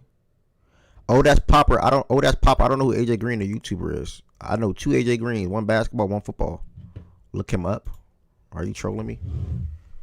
AJ Green, YouTube. He does some YouTube or he does some football content, some more college stuff, but he's kind of a sports content creator for TikTok, YouTube, Instagram as well. Yeah. Okay, Popper. Okay, well, shout out. You going to your school today? Hope you have a good time, bro. Yeah, he does big views on his things. He got a lot of subscribers. Yeah, shout out to him. He doing his thing 1,000%. All right, Where to? to the game last night though. OKC, couple of things. 2-0. Two overtime games, 2 victories, 2 great performances from SGA. First and foremost, game 1, 35 points, big second half. You now jump to this game, 55 points, all around great scoring output the whole entire game. This wasn't just a 1 quarter thing. It was the whole entire game where he performed. He was 15 for 31 from the field, 2 for 7 from 3, 26 free throws is for a non-big man, that is fake crazy. I ain't gonna lie, but 23 out of 26 from the free throw line, 8 rebounds, 5 assists, 3 stocks. This was a new career high for him with 55 points. Watching the game, and even Good, I think Goods typed it or Goods tweeted, I can't remember. When I was watching the game, it looked like SGA wasn't even playing for real in the first half. Like, he was on some chill stuff, and he was still just scoring at ease for the most part. So that was a plus for them. And they needed him to score because without J-Dub playing, without Case and Wallace playing, and without Caruso for whatever it's worth, they need all these guys to be able to step up and perform. And the other guys that I'm referring to is Aaron Wiggins and AJ Mitchell. I literally said to y'all yesterday in here, I will look at AJ Mitchell points. And I hate when I say stuff on the show and I forget to go place the bet my damn self, because he then performed and damn near had one of his best games of his career with 26 points, 38 minutes off the bench. High. Yeah, career high for him. When Case and Wallace got ruled out, I knew somebody was going to have to cook. Like 26 points for him, 38 minutes off the bench, new career high per established. It ain't Aaron Wiggins. I know one of my men straight bet his 4 threes. He got the start yesterday. That was a great straight bet, to be honest, knowing that he's gonna be shooting a lot, or even playing off SGA while and being open at the same time. He had 23 points and 9 rebounds. Chet started slow. He still got to the 15 points that I needed on one of my parlays. No leading up for 20, but he had 15 and 12 last night, 4 for 12 from the field, 0 for 6 from 3, shot terrible from 3 yesterday. Iheart also was a man in the middle with 14 boards. Other than that, a lot of this game really just came down to how good SGA is. I think he's simply the best scorer in the NBA at this moment. He can score from anywhere on the court at any time, and you cannot guard him in one-on-one situations because he'll be able to get his shot off, whether it's a mid-range, whether it's him getting to the basket, whether it's a step-back midi. Not really too much on the 3 side of things, but everything that he do inside of the 3-point arc, he's a lot to deal with. He's like a force from a guard position that just can't be fucked with. He's too skilled, personally. On the Indiana Pacers side of things, real quick before I pass it to establishing others. Yeah, I'm high on Mathurin this year. I've grown to support Mathurin since Arizona. He was a dog in college, and that's why he went top 10 in the draft. And he's now stepping into a role this season where he'll be able to showcase a lot of his offensive talent and everything and things like that he can do. Unfortunately for them, he fouled out. Neesmith fouled out, and even down towards the end of that game, Ben Shepherd fouled out. So a lot of their closing shots was really just terrible shots. A Jarris Walker pull-up 3. I think he shot a pull-up 3, another bad shot. Siakam shot a bad 3 at the top of the key trying to shoot over Chet.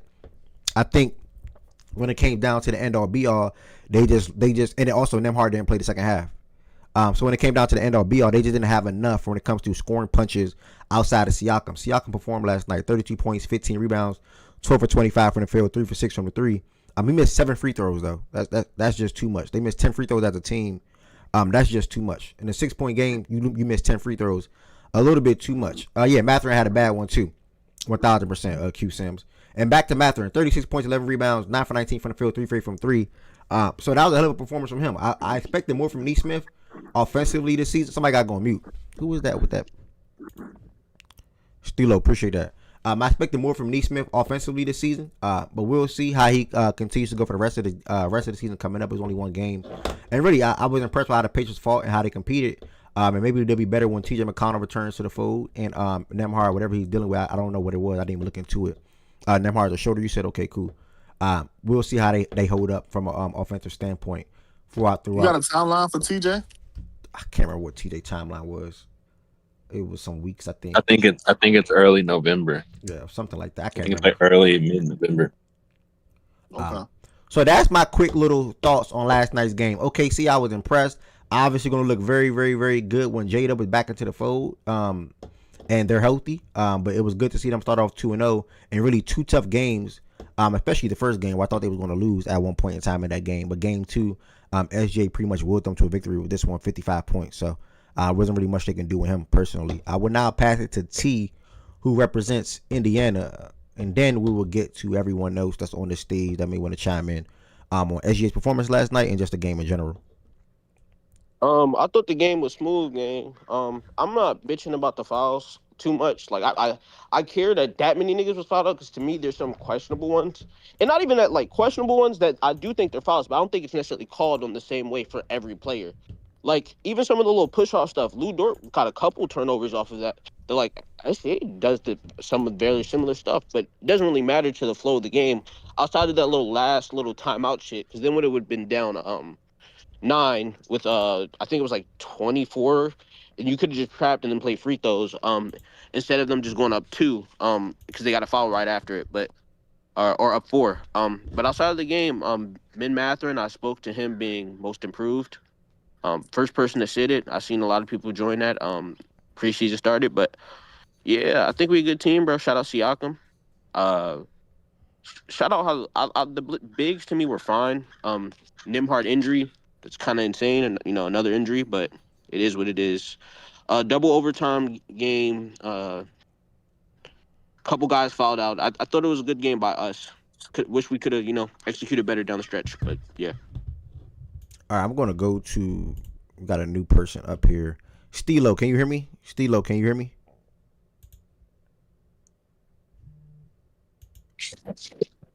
Stilo, what's up? What's going on, bro? What's up, man? You want to chime in on this game from last night? And first of all, before you do that, you have an NBA team? Yeah. Right. Biased right now. I'm a Lakers fan, but this your first time. Just a team that This your first time in here, right? Yeah. All right, go ahead. So, my team for sure. A team I think I'm gonna make some noise, or I ain't gonna lie, the Chauncey Billups thing just kind of messed that thing up. But I actually like the Portland team. I thought they was gonna be in the play-in this year. I do. I'm kind of interested. I'm watching OKC. Like, can they repeat? That's all I'm thinking about is when I'm watching this team, and I think that they can. I think Mitchell, he is taking somebody's spot this year. I don't know if it's Isaiah Joe. I don't know who they're gonna get rid of, but he gonna get some minutes out there, and you can see that they trust in him. So, he was hooping. He was hooping. He's taking Isaiah Joe's spot, bro. You don't gotta worry about it. You see what I'm saying? Like, and he already know. But because they're gonna have to pay, Isaiah Joe gonna have to he gonna want to get paid to some degree. But Mitchell look like their backup point guard or they backup ball handler, second, third option in a pick and roll, something like that, kind of like Austin Reeves, and I like that. So I think they have the makeup to repeat. I'm interested to see like when they play like a Denver or actually Golden State and actually how they match up against that. Okay, appreciate you, brother.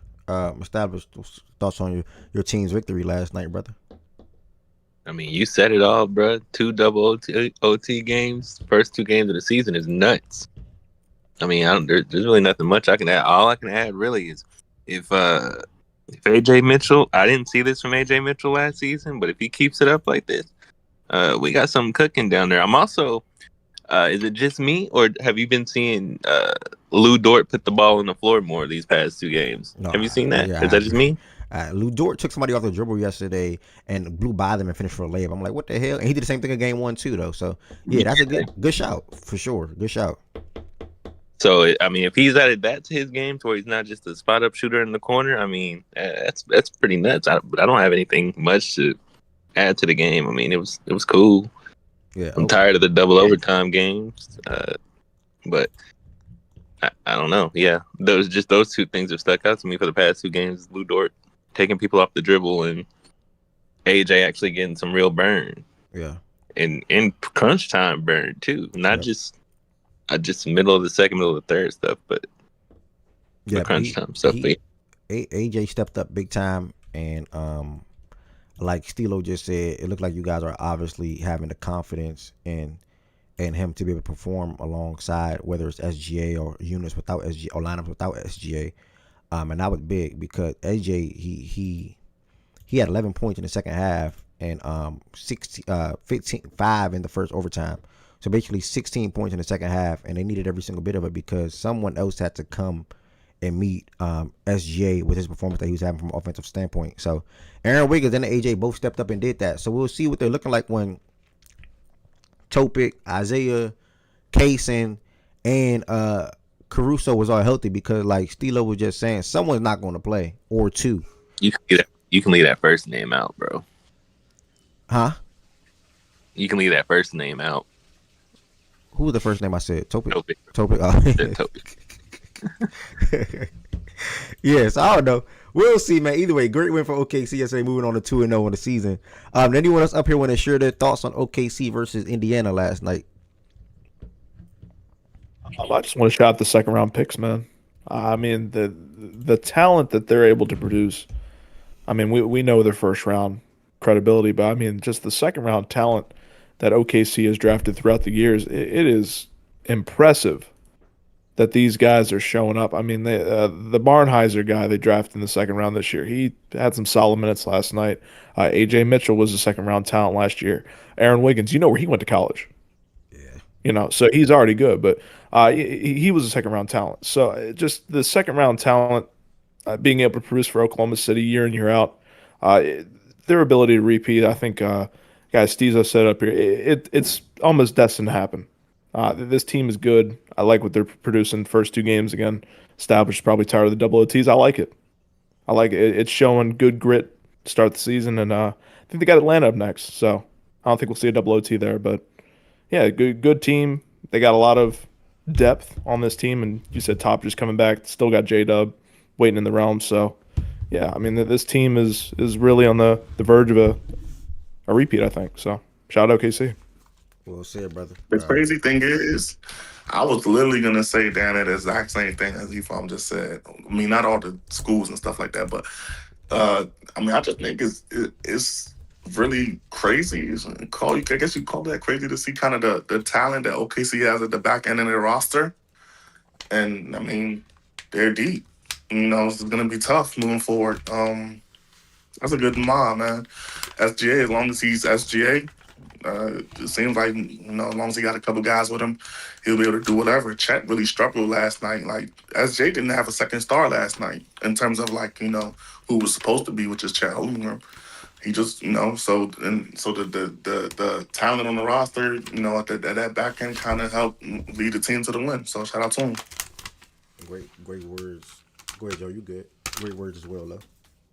Yeah, I think like the conversation, like coming into the off season was, can this team repeat, and like the other teams retool and stuff like that. But if you look at the summer league and you look at the production that the players were like repping for in the regular season, especially in the games that we had last year where we did have injuries in the middle of the season or whatnot, we entrusted a lot of guys to be put in predicaments to handle the ball or come into situations, play a lot of actions, and also just be out there and be competitive with the defense. And I think that that's our mode. Like, our defense is our bread and butter, and just by the guys that we select. But having that leap in terms of like the offensive standpoint, that some of these guys are able to put the ball down on the floor, attack more, help SGA now off a two-man game, and he's more. And the only thing that for me as a fan right now that I see that kind of I would like on a consistent basis would be like really to get a lethal 3-point shooter. Like, if we was to have somebody that I know for a fact is a gunner like all the time, like I would even feel more ecstatic about this team. I think roster wise, we're probably, if not the deepest, probably top 2 deepest in the league at this point. I mean, it's evident because we're just coming off a championship appearance or whatnot, but just the talent, like how everybody's been saying so far. And just if you watch, like I said, the summer league team, you kind of would see I'm not surprised at the offensive standpoint that AJ has taken.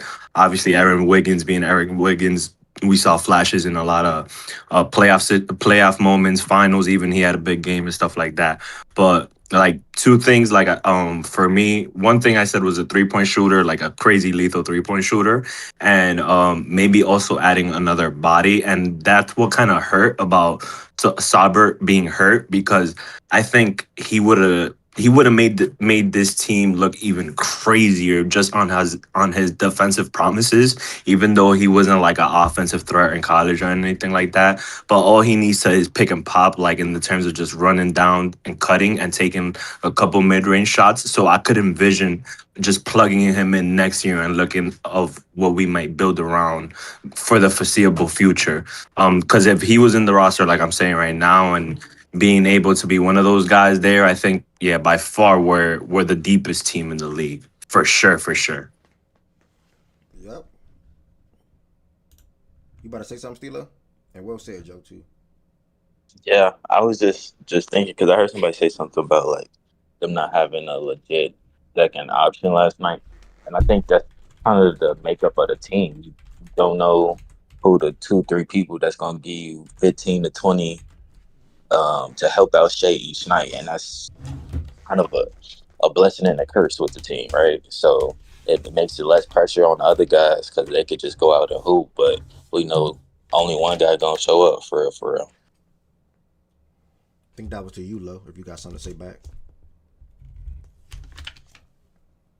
Was that to me? I ain't gonna lie, I barely heard. I wasn't even paying attention. It was to you, but you ain't here, so it's cool. It ain't. What you say, bro? My bad. I was just saying how, like, you know, how you said nobody really was a second option to Shea last night, but that's like the makeup of the team. Like literally, we don't know who it was gonna be. J-Dub, Chet. Last year, we didn't know who was the second option there, and it was just any given night, right? So Mitchell gave 15, 20 last night, and he may do that till J-Dub come back, till Isaiah Joe come back. You know, we don't know each night who's gonna show up for these boys. Yeah, but I feel like, yeah, I get what you're saying, but I mean, you still have a core three of guys who you believe that's supposed to be your 1, 2, and 3. So if J-Dub is out, the idea would be, like just ideal here. The ideal situation is gonna be that Chet steps up and gives you like he showed up in that first half of that first game against Houston, and how he was looking in that. We was thinking Chet was finna take a leap this year. I mean, I'm not even saying he still can. He still very well can, and he just happened to have a tough game. He struggled last night, which that's that happens sometimes. But you just want second option. You can't do nothing with that. Like, I mean, you can't. Obviously, I won the game, so but you get what I'm saying. Like Chet is in this situation. He should be our second best player by clearly and clear. I get that. You just want consistency from him. Yeah, absolutely. So I mean, especially without J-Dub, he should show up every night. Well, I mean, and that's what I'm saying. Obviously, like we're looking at this in the lens of one game. So obviously, he's gonna have better nights. But just specifically speaking for last night, yeah, he wasn't what he was supposed to be. And shout out to AJ Mitchell because he showed up, and other players that y'all had show up. Respect. Shout out to everybody that spoke out on this game so far. Just asking, what's up, Mr. Jeffrey? Are you someone that I'm familiar with, or are you somebody new as well? Demon. What's good, I Al? had a feeling it was Barry with that name, bro. Like, what's up, Birdie? What's good? Hey, whoa, hold on. Hey, y'all see my boy Pascal though. You see what I'm saying? You see what I mean? Like, What you got to say about the game, gang? What you got to say about Siakam? Siakam, bro. Man, good player, bro. Really good player, bro. About the game specifically, I mean, it was just I didn't really get nothing too crazy to say about that game. It was a good ass game. Shea, I'm not gonna lie, what Shea is doing with that offense around him is they stink on that side of the ball. I'm not gonna lie. Yeah. I agree because like they don't got crazy 3-point shooters. They didn't have that in game 1 or game 2. As you can see in game 2, they were 10 for 35 from 3 last night. They're not shooting good from 3 through 2 games, and the spacing that's around him and the coverage that he's seeing, especially in the Houston game, I think Indy got to it a little late. They should have been doing it more on throughout the game. we're trying to force the ball out of his hands. But yeah, the offense around him definitely is not at the best right now, especially without Jada on the court. Yeah, in fact, they missing 6 players. I mean, Indy was hurt too with all the injuries they got, and I mean, it is what it is. But I don't know. I just feel like it's very impressive what Shea is doing right now through these first 2 games, 2 double OT, tough, very very tough wins. So I'm just really impressed with him, to be honest. And then for the Pacers side of things, I think they're probably going to be a pretty good regular season team. I think I had them at like 45 wins, 46, somewhere around there. So I kind of I still like that prediction after that. Benedict Mathurin, wow, man, he looked really What you good last night. surprised for? I'm not surprised. It was just like, damn, I didn't think he was going like, how many free throws he shot last night? I didn't think he was gonna start doing that. 17 free throws. Man, that's crazy. Okay, bro. be hacking. Y'all don't be watching. Nah, they do. They do. You gotta relax. You know they gotta swallow the whistle in the playoffs, bro. But yeah, I ain't gonna lie. I think this season is gonna be a stepping stone for Indiana. I think they'll come back much better next season when Hallie's back. I think it's just like a development year for some of the younger players. Like Jared is gonna get some looks. Benedict is gonna get some looks. He just brought it up. My fault to interrupt you. You good. Who really fucked the flow up of the game was them Darius back-to-back 2 threes, bro. I don't know what that was. Yeah. Yep, I said that earlier. Yep. Bro, that shit was insane. The first one wasn't bad. The second one was crazy. The second one was screen, terrible. though, like, the second one was like, nigga, that's not even you, nigga. Why are you doing that? Like, what the hell? What the hell? They needed some creation, bro. He said, I got this. Yeah. They were limited, so I get it a little bit from an offensive standpoint. But nah, I appreciate you coming up here on the back end and give your thoughts on that real quick as well. Anyone else want to close out this Patriots and OKC game that we had last night before we had to go? I didn't even say nothing about his game, and I'm just like, I want to give a shout out to Siakam, man. Siakam played great ball, man. That free throw percentage that night looks ugly as hell. 5 of 12 from the line. Hey, listen, bro. He's not the best free throw shooter, to be fair. Yeah, but 5 of 12 is ridiculous. 5 of 12 is crazy. Like, you couldn't have went 6 of 12. At least give me 50%. Like, but besides that though, like he definitely hit a tough ass shot to force the overtime. And then unfortunately for them, they ran out. I feel like they ran out of gas. Honestly, I just feel like in that second OT, OKC kind of just ran off with it. Nah, when gas Mathurin had options for sure. Yeah, when Mathurin was out, we ran out of players. Yeah. So we ran out of players. Thanks. They ran out of options for sure. They want off injuries again. There. Darius was hooping though, so I guess I can see why he thought he could do them 2 pull-up threes. He was hooping. Yeah, Jared. He was hooping. Obi Toppin was hooping. I mean, sometimes you need a random player to drop nuts, bro. If he hits that shot, y'all niggas going crazy, bro. Like it's like the Will Richard shot yesterday. He dropped nuts, bro. Obi is a weird player because sometimes you watch him and he's like, "What the fuck is he doing on the floor?" And then he makes a really good play after. Yep. Like, damn, this is a great role player, bro. Like he a solid guy, bro. Like he a solid guy.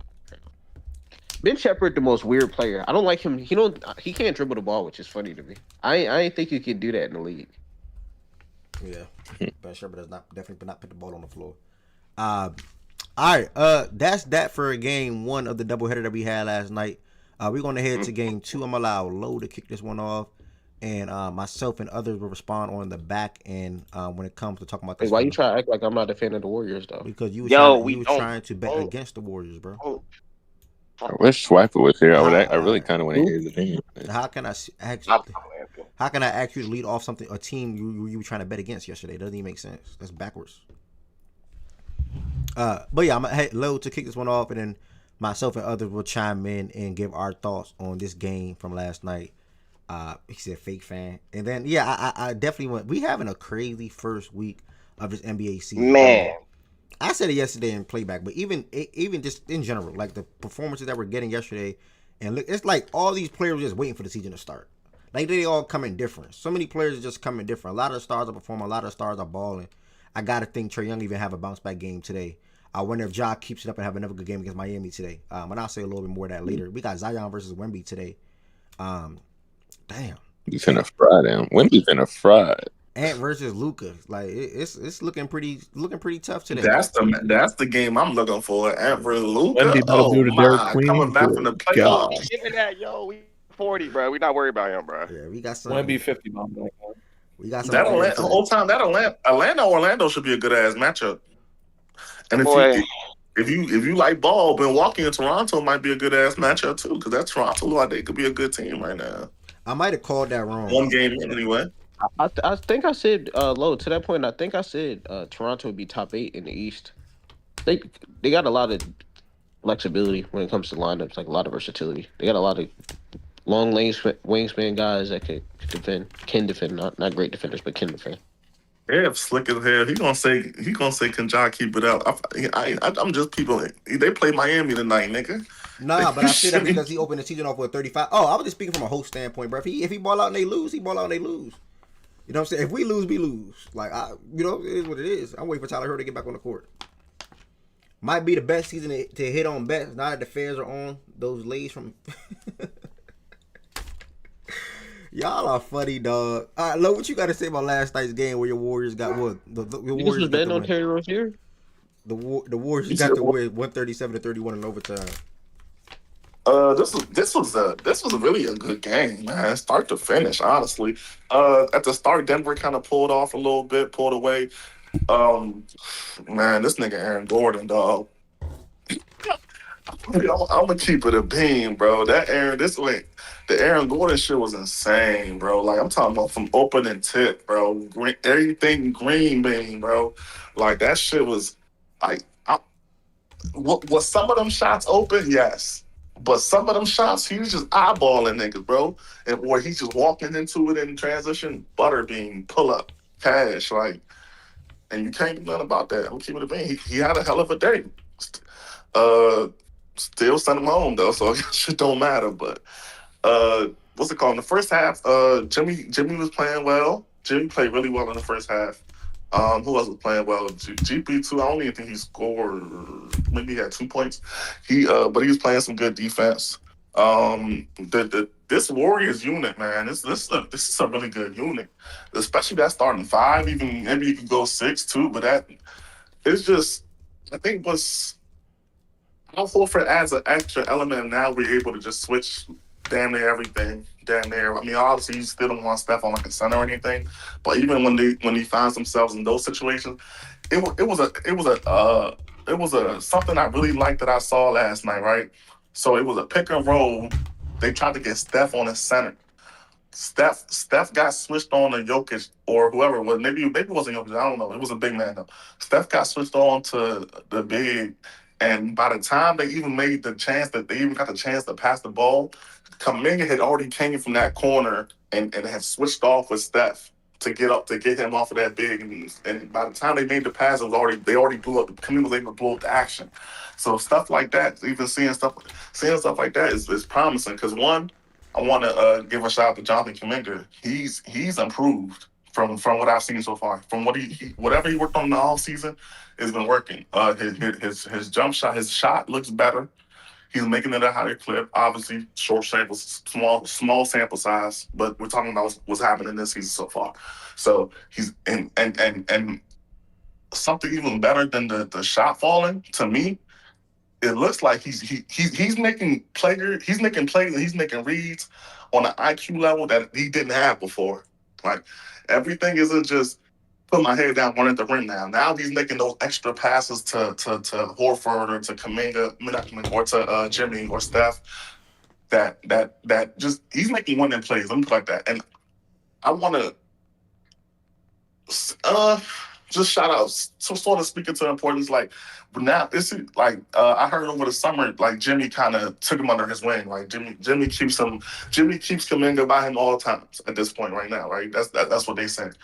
And I think that's really helped him. That's really helped his growth. And I think it's just something to be said about playing, because right now we're playing really high IQ ball. And and when you put him on the court with a bunch of other really high IQ players, like when he's playing with Jimmy and Al Horford and Draymond Green and Steph Curry, those are really high IQ players. And I think he's been able to soak up some of that and just kind of like keep Make the right plays, man. That's all we ask for. That's all we ever ask for. Just make the right plays. That's all we really want.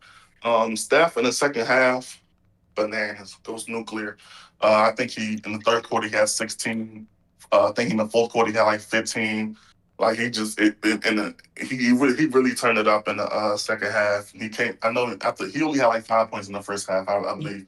But Aaron Gordon pretty much had a. I have to talk about Aaron Gordon. He had 50. Like he played well the whole night, bro. He fucking balled out the whole game. What's it called? Jokic played solid. On the scoring standpoint, it wasn't really all there, especially in the second half. In the second half and overtimes, and Jokic scoring really wasn't there. Maybe I shouldn't say the whole second half though, but I know from that fourth quarter, I don't recall for seeing Jokic score the ball that well. Jamal was able to get off a little bit. I'm trying to go off my memory. Jamal, I don't really recall him. I'm trying to, in like a huge moment in the second half. I'm not really picking up recalling something for Jamal. I'm just recalling a bunch of MPJ dagger threes on top of those little hustle plays that he makes. Cam. So shout out. So I guess a couple days ago we were having a debate in here, and Tez kind of has said, what's the difference between Cam Johnson and MPJ? And I'm gonna be real with you. Last night, couldn't tell you. I couldn't tell you last night. Like MPJ, at least, I mean, maybe I'm simply give you the rebound, but Cam Johnson, he wasn't that good last night at all. And I mean, like I said, this is still first game of the season, so I don't want to. This isn't overreacting to the first game of the season, but he has to be better. Last night he wasn't really a factor, but I don't want to like diminish the Warriors' defense because we played great defense last night on all fronts. We was really moved well as a unit. This team was going to be. I already told you what I thought this team was going to be. I think this is going to be a really good team. I just think they're old, so they're not going to be able to give you this kind of performance for a whole 82 games. Like that, that's not possible. So I just always wanted them to get to the playoffs, and then from wherever we seed up, wherever we line up at, bro, I'm cool with it. But I just need them to get into the playoffs healthy. Steph Curry shows again why he's one of the greatest clutch players to play this game. So I'm done. If you go ahead, I'll listen to somebody else. Yeah, that's that. I agree with a lot of things that he just said. I honestly, coming into this game, and I said this on the video, quick little short that I'm gonna drop later on. Coming into the game, I honestly thought the Nuggets were going to win on the road. Game one, I thought the Jokic was going to come out and make a statement, or at least try to make a statement. They'll play a good competitive game against the Warriors. Now, don't get me wrong. Everything I thought that was going to happen, it did happen, or looked like it was going to happen in the first half, at least. Aaron Gordon was on fire. Jokic is making all the proper passes. He had a triple-double, starting the season off with that. For the most part, they looked good in the first half.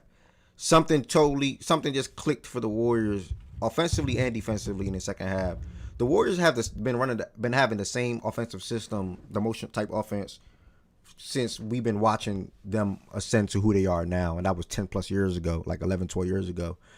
So having Jimmy be into that offense, having Kuminga be in that offense, and then even adding a center like Al Horford, who's even a good passer, high IQ player in that offense, helped them win the game down the stretch of that game. Outside of Curry making Curry-like shots. Jimmy made good passes and good plays. Draymond made good passes and good plays, or even shots. Horford made big passes, big plays, and big shots. All three of those guys helped, either made a 3 and 4th quarter or even overtime to help them win that game, on top of Curry just hitting the crazy-ass shots that he was able to hit last night, and how comfortable that he was. Curry had 28 points in the second half, 7 points in overtime, so 35 points in the second half in total, 42-point game overall. Man, like Lo said, he showed why he is one of the clutchest players in the NBA, and I think he's my prediction for clutch player of the year, actually, if I'm not mistaken. So, he showed why I predicted him for that. Another thing, they close a game out for the most part with their starting lineup, and that's Curry, Jimmy, Kuminga, Draymond. Well, I'm sorry, not their starting lineup, but in Horford Horford in the lineup instead of Pods. And that front court of Kuminga, Draymond, Horford, or Jimmy, Draymond, Horford, however you want to word it, is a lot to deal with from a defensive standpoint because they're all high IQ defensive guys. And Jimmy, Horford, and Draymond. They made life difficult for Jokic. They made life difficult for Jamal Murray. 1,000%. Now Jokic missed a lot of open shots, but he also was not able to use his force and his will to get to establish what's the word I'm trying to use?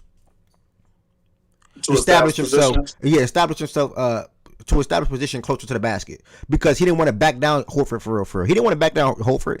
Draymond don't go for that either. Draymond pushes him out as further as he can, 1,000%. So that allowed Jokic to see, as you can see on the box score, shoot 13 threes. He settled a lot last night because he didn't want to deal with the physicality, in my opinion at least, on a possession basis. So he's 8 for 23 from the field, 2 for 13 from 3.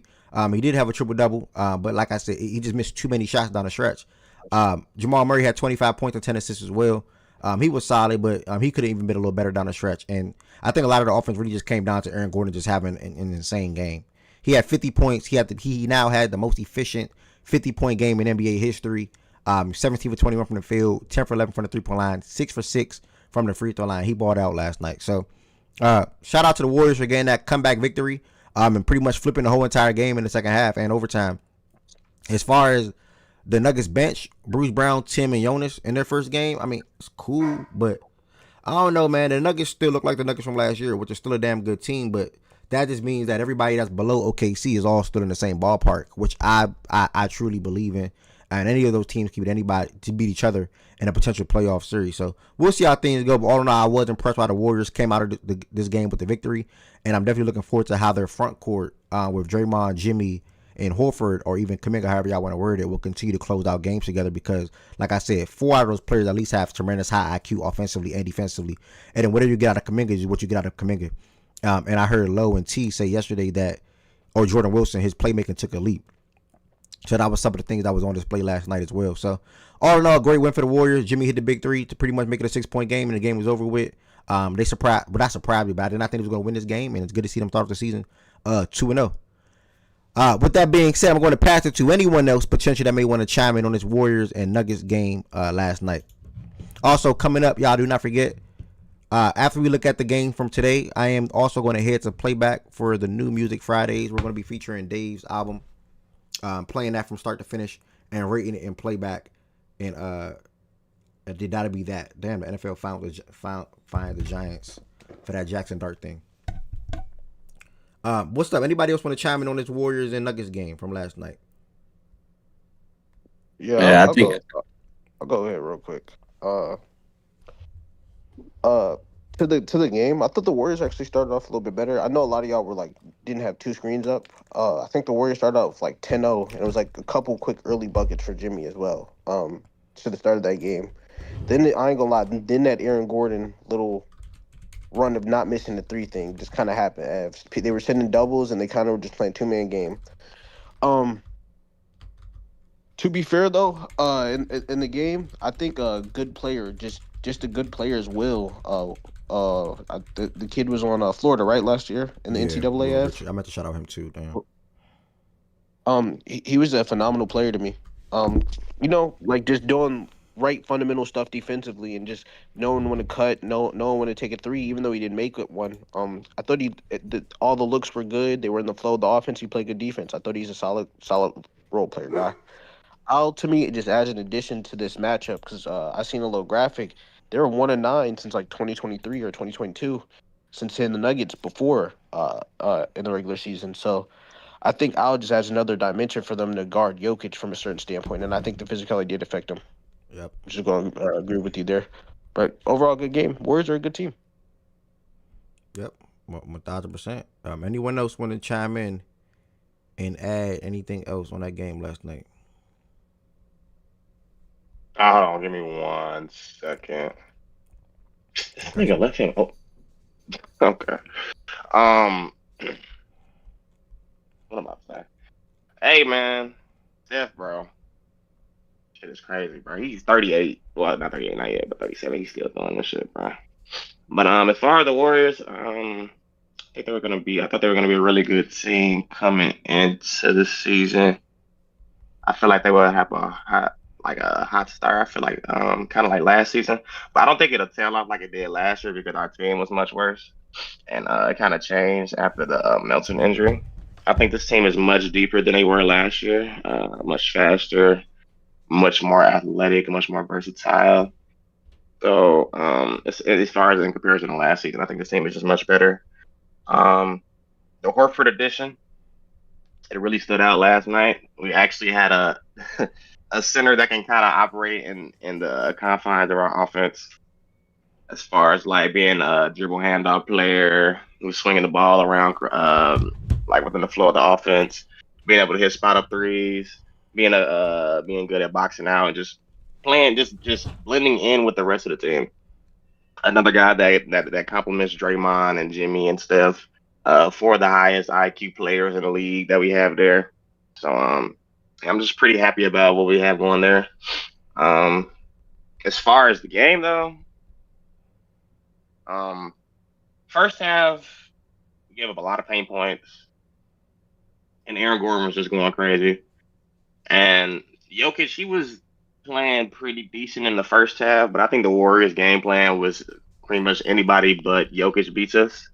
And to be fair to Aaron Gordon, he was beating us in the first half, so shout out to him.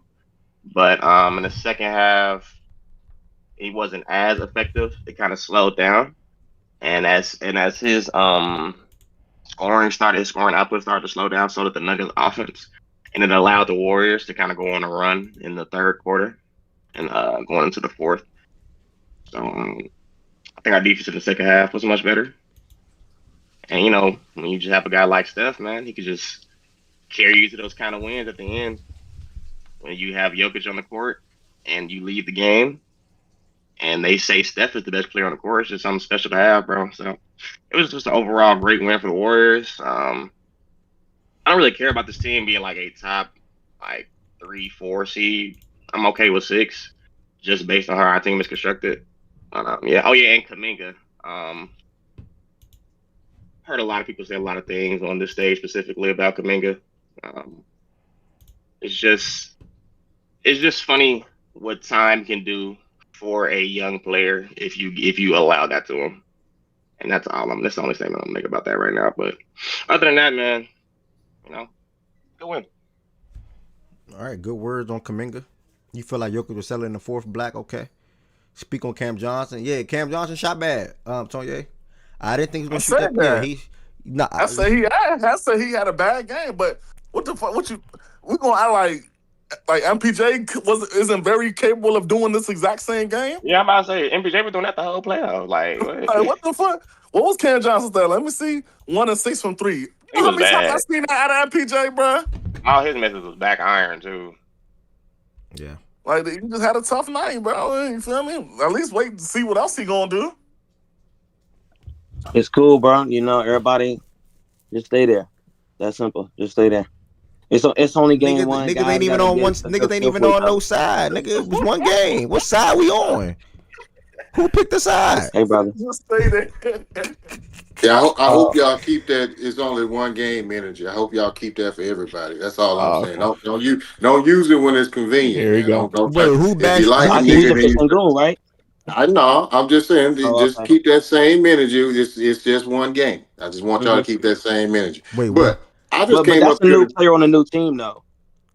I just came up here to salute and talk about a couple things. So Steph, man, I mean, I don't understand. Hold on, before you go, OG, can I get a thank you? I saved you some money yesterday.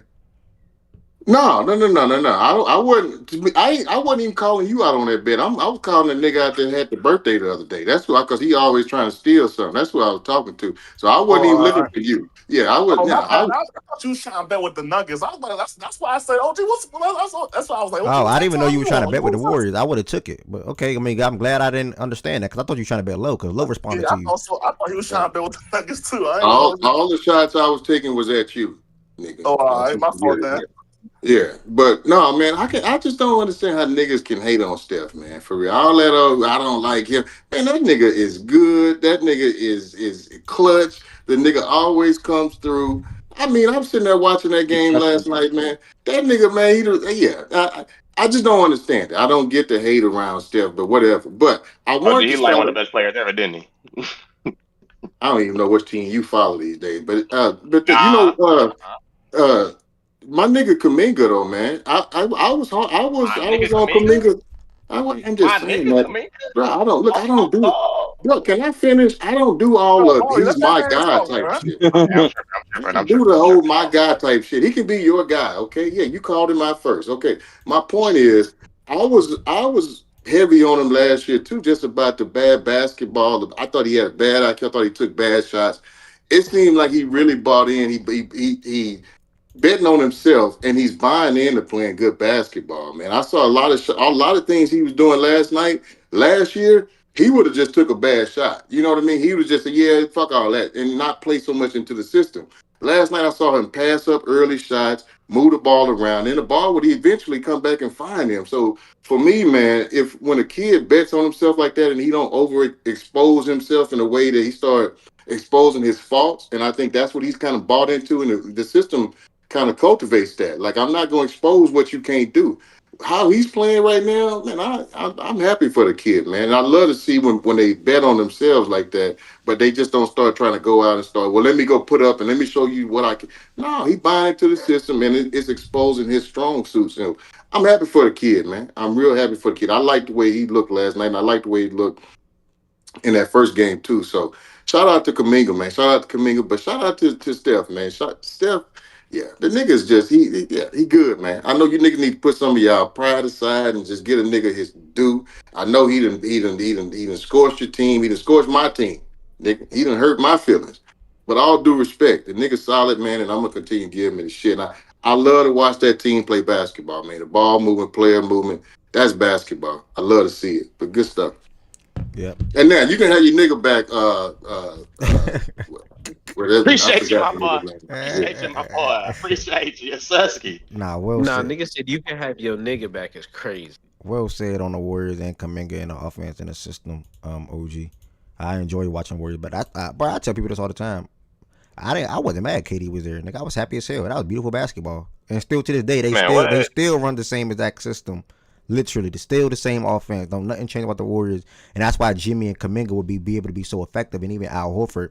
That's what I was most impressed with by how them guys are able to impact the game, from what they're able to do, with or without the ball in their hands. So yeah, man, great win for the Warriors last night.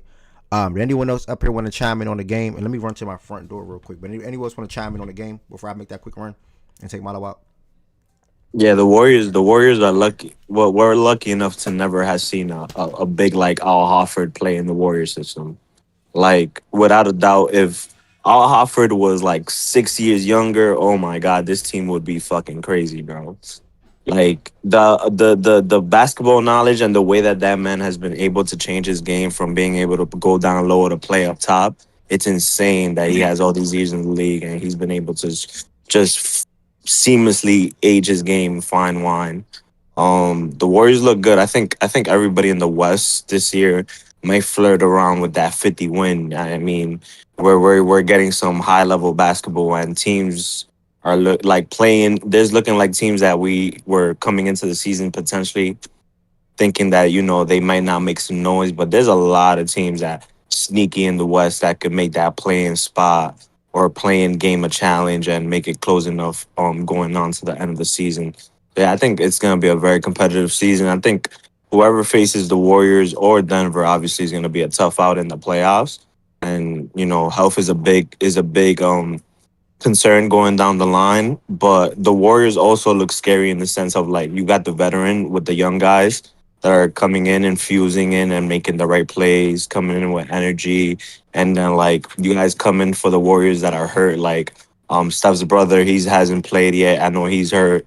I think Moses Moody's hurt, and I think somebody else is hurt for the Warriors. So just to envision what their offense is even gonna look like and adding guys that are potentially like Steph's brother being another knockout 3-point shooter out there and just playing with your brother is probably going to put that energy in his backpack to like be that lethal other shooter option for them on the floor or whatnot. So yeah, the Warriors are looking crazy, and just overall the West is looking like everybody might just win like 50 plus games this year, and it's going to be a tough out.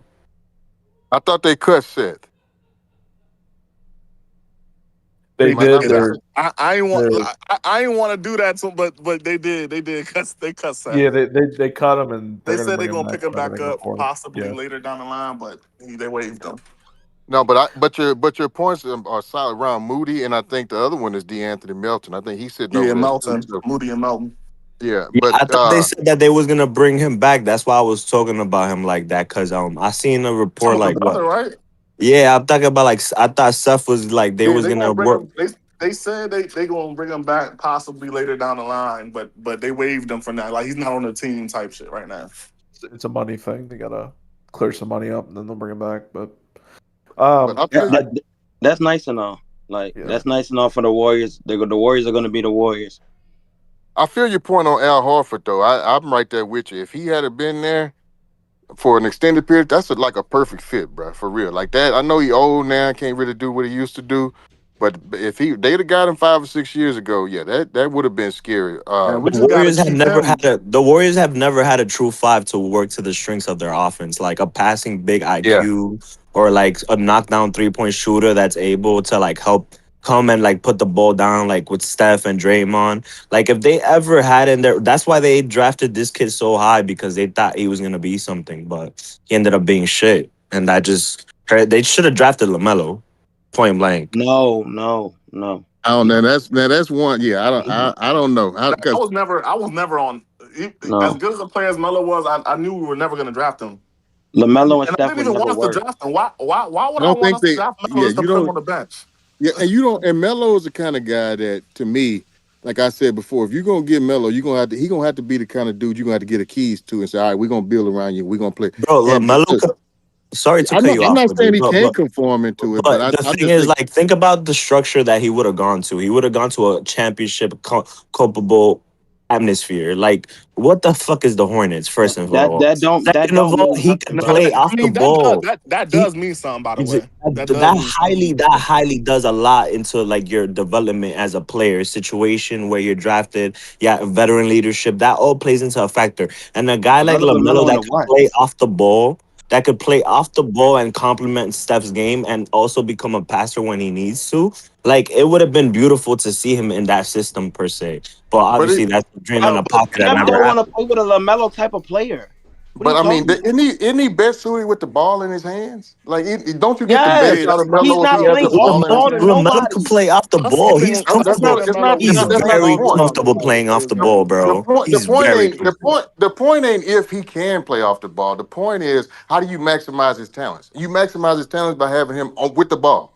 And so, Thank you, yeah, OG. you could squeeze him in there. I'm not saying he can't. I'm just saying if you want to get the most out of Melo, then you want him with the ball in his hands. And this isn't the team to be on. A team if you got to have the ball in your hands because this is ball movement, player movement. Ain't nobody, you don't need nobody taking 10 dribbles. Nobody needs to take 10 dribbles on the way they play basketball. So But I don't know. I they don't would agree have with that. engraved that in him in the sense of playing selfless basketball. So I feel like potentially, regardless, he would have not cared of him having the ball or not. That's just like I said, speaking to the leadership that he would have had, and that's another conversation though. Yeah, it is. It is. But and another point you made though, the intensity, man, I don't know, is it just me, but the intensity with these first couple of games, every game I seen them it been some shit. I mean, nigga playing with some high Now intensity. this shit feel like playoff For atmosphere, bro. real. For real. I mean, to start the season, This I'm like, God damn, everybody yeah, playing hard. that game y'all had with OKC OG, that shit felt really good. Nigga, That shit felt really intense, man. nigga, my blood Even pressure the felt Pacers like it's game, that playoffs. I Pacers game know felt that. like a finals game. I'm trying to And tell guys in the you. West know that this is a very close. I mean, these games are going to matter. You know, we're going to look back in April and be like, man, Nuggets For lost real. opening night to the Warriors, and it might cost them a seed or two. You know, Yep. it's going to be like that. So, It's definitely gonna cost somebody a home field advantage. but I just want to shout out Draymond real quick. I don't know if you guys saw the clip on Twitter. His last defensive play in regulation, just textbook stuff. He's one of the best defenders I've seen in this era. And that was a prime example of what he can do, even at his elder age. So shout out to Draymond. That was a No very funny Z farm. good play. Last possession. Who had the ball top of you? Was that Murray? It was Jamal Murray. Yeah, I see my boy Draymond. he got in that chair, arms out, textbook defense. I had no worries. I promise you, I knew he wasn't scoring that ball. And the thing is the Jokic shit, because I know no one's really going to talk about him, but 8 for 23. I mean, I just felt Jokic was really bad scoring. Yeah, I felt that some of his shots though, like they just didn't go in. I thought he had some good shots last night. They didn't fall. So I'm not worried about the Nuggets. I think the Nuggets are gonna be a good team again, but I think like Ed said to start the thing. And Nuggets will be Jokic is usually a player that plays himself into the season. Like he doesn't look like we know he be clowning the first couple games, and then he gets into shape, and then it's like, all right, he's that dude. I thought I wish Swiper was in here because I want to ask him about those because Ed had brought up a little bit earlier, but those Nuggets role players, I didn't really feel like I'm talking about like the bench guys. I didn't feel any of them like really in the game. Like they like y'all know how we speak on Will Richards. Will Richards made himself like he made his presence felt in the game. Yeah, it wasn't really no role play, no bench guys. I felt like really made their presence felt in the game for real. And that was one of the points I kept bringing up when we were talking about the Nuggets. I said, well, shit, they a lot deeper than they were last year. Now, I did see Jokic sit out for an extended period of time. He was able to get some rest. But to your point about those bench guys I wasn't on stepping the up, court during that time, by the way. I didn't. They were a little underwhelming. But again, we said it was game one, so you give him a benefit of the doubt. I just saw my man, and I don't want to come on too much right now, but I forgot. Man, I was starting to forget Cam Johnson was even on the court. Like, I mean, I get it. This is game one, but god damn, bro, can you do? I didn't notice him on either side of the ball. You don't have to be scoring for me to notice you. I just didn't see him doing anything to really contribute to the game. So, but yeah, I feel that point about that supporting cast. I ain't really feel nobody besides their main three guys for the most part stepping up and doing things, especially from a bench perspective. Hey, MPJ had a better debut with the Nets, and he put up 12 points. So that says a lot more than the Cameron Johnson's performance last night. Because if bro did better than he did, essentially, what the fuck is the difference? Like, why did you even trade them in the first place? See, Well, I wish they everybody's traded computer. Not back. I wish he could scroll up. I will say this though, Joe. If he was playing on that Nets team, he probably would have had 12 too, though. So at least 12. So we went He was like the number on our 1-2 bench. I option. wonder how people went on there. They traded MPJ because his contract was too big. So they got him. They basically got the same player at a discount while also being able to add like 3 other depth pieces. That's really why I did it. I also feel it's just a credit that AG just had probably one of the most. It was the most efficient 50-point game in NBA history. So I think him OG having that statement. So shit was so big, bro. OG, we love Durant. We love Durant 25 tonight, OG. Oh, y'all ain't they ain't talking about that right now, man. Hold on, he don't be caring, bro. Like, that was... who do y'all play? Hey, scroll up right quick. How many players did the Nuggets play off their bench yesterday? 4, 5. Like, I recall Spencer Jones like 6 minutes, but 4 really.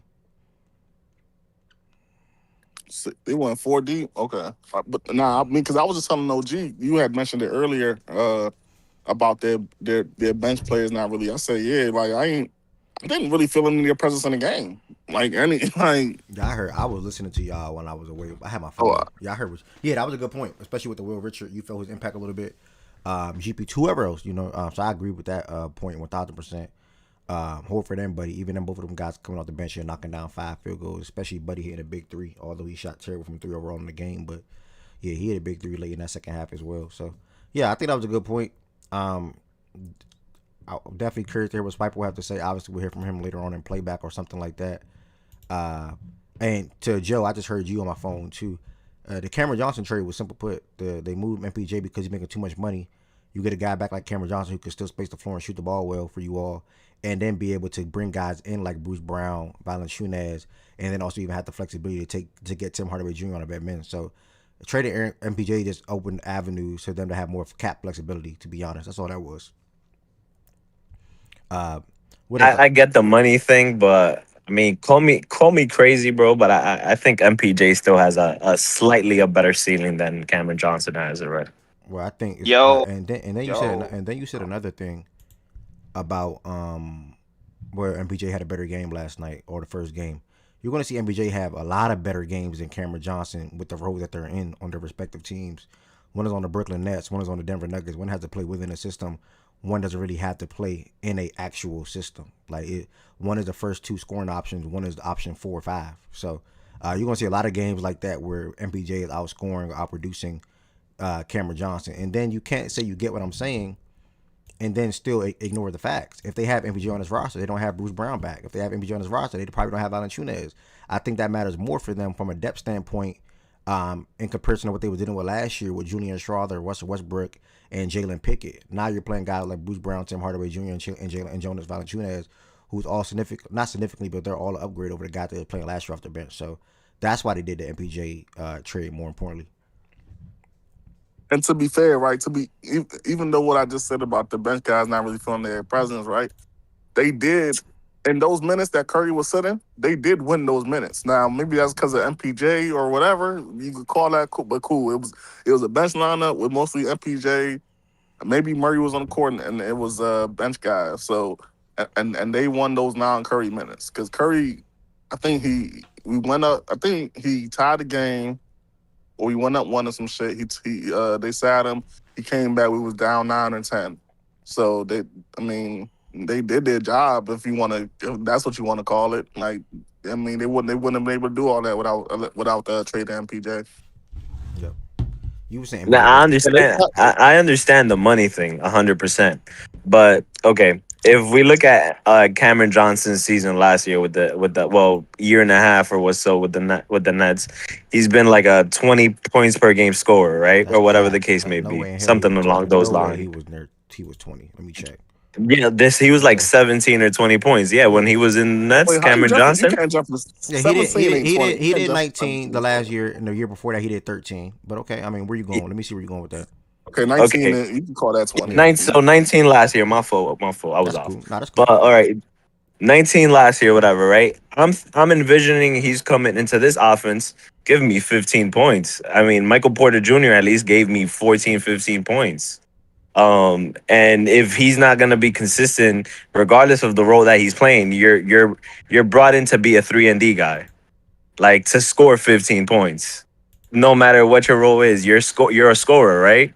You got to make the ball in the hoop, and it's just like I don't see that. Obviously, is one game, and given so that, but if you're not gonna be there putting the ball in, then I don't see what was the point of that trade. And the Bruce Brown also too thing. How do you keep Like saying Bruce you Brown see the point of the hasn't trade, but then Bruce say Brown you're gonna hasn't spend been money? good for the last year ever since he left the Nuggets the first time. But how That's you keep that's saying point.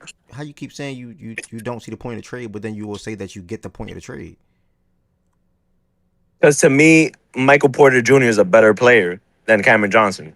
Okay, so Yeah, you but rather that so, hasn't been go ahead. proven. But what evidence? My fault. No, Yeah, but that hasn't been proven yet. My bad. no, but how does Michael Porter Jr. one person? Are you saying whatever he? So you rather have Michael Porter Jr. than having Bruce Valanciunas, Tim Hardaway Jr., etc. You rather have Michael Porter Jr. for all those guys? Where you can just swap Michael Porter Jr. for Cameron Johnson, and then it's only one game. Like it's literally only one game, and you're judging him having 5 points in one game to MPJ having 12 points in game one for Brooklyn. It didn't shoot well in that game either. But you want to knock Cameron Johnson for how he shot yesterday? I think it was 1 for 6 from 3 or something like that. If he makes a couple of them threes, he had 12, 13 points. Like, I think you're overreacting a little bit, gang. I think it's still a world where he can average 14, 15 points this season.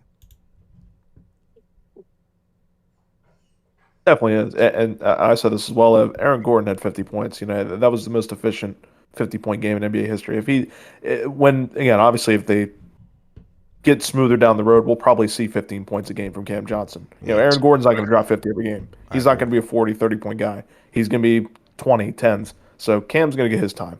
It's one game. It's harder to. I mean, I think that's the point I ever made earlier. I don't want to have to regurgitate it, but it's harder to incorporate yourself into something that's established versus something that's just nigga pickup ball. Just go hoop. Let's just go hoop in Brooklyn. We ain't playing for shit. Ain't nobody got no roles. Ain't no hierarchy. Just go hoop.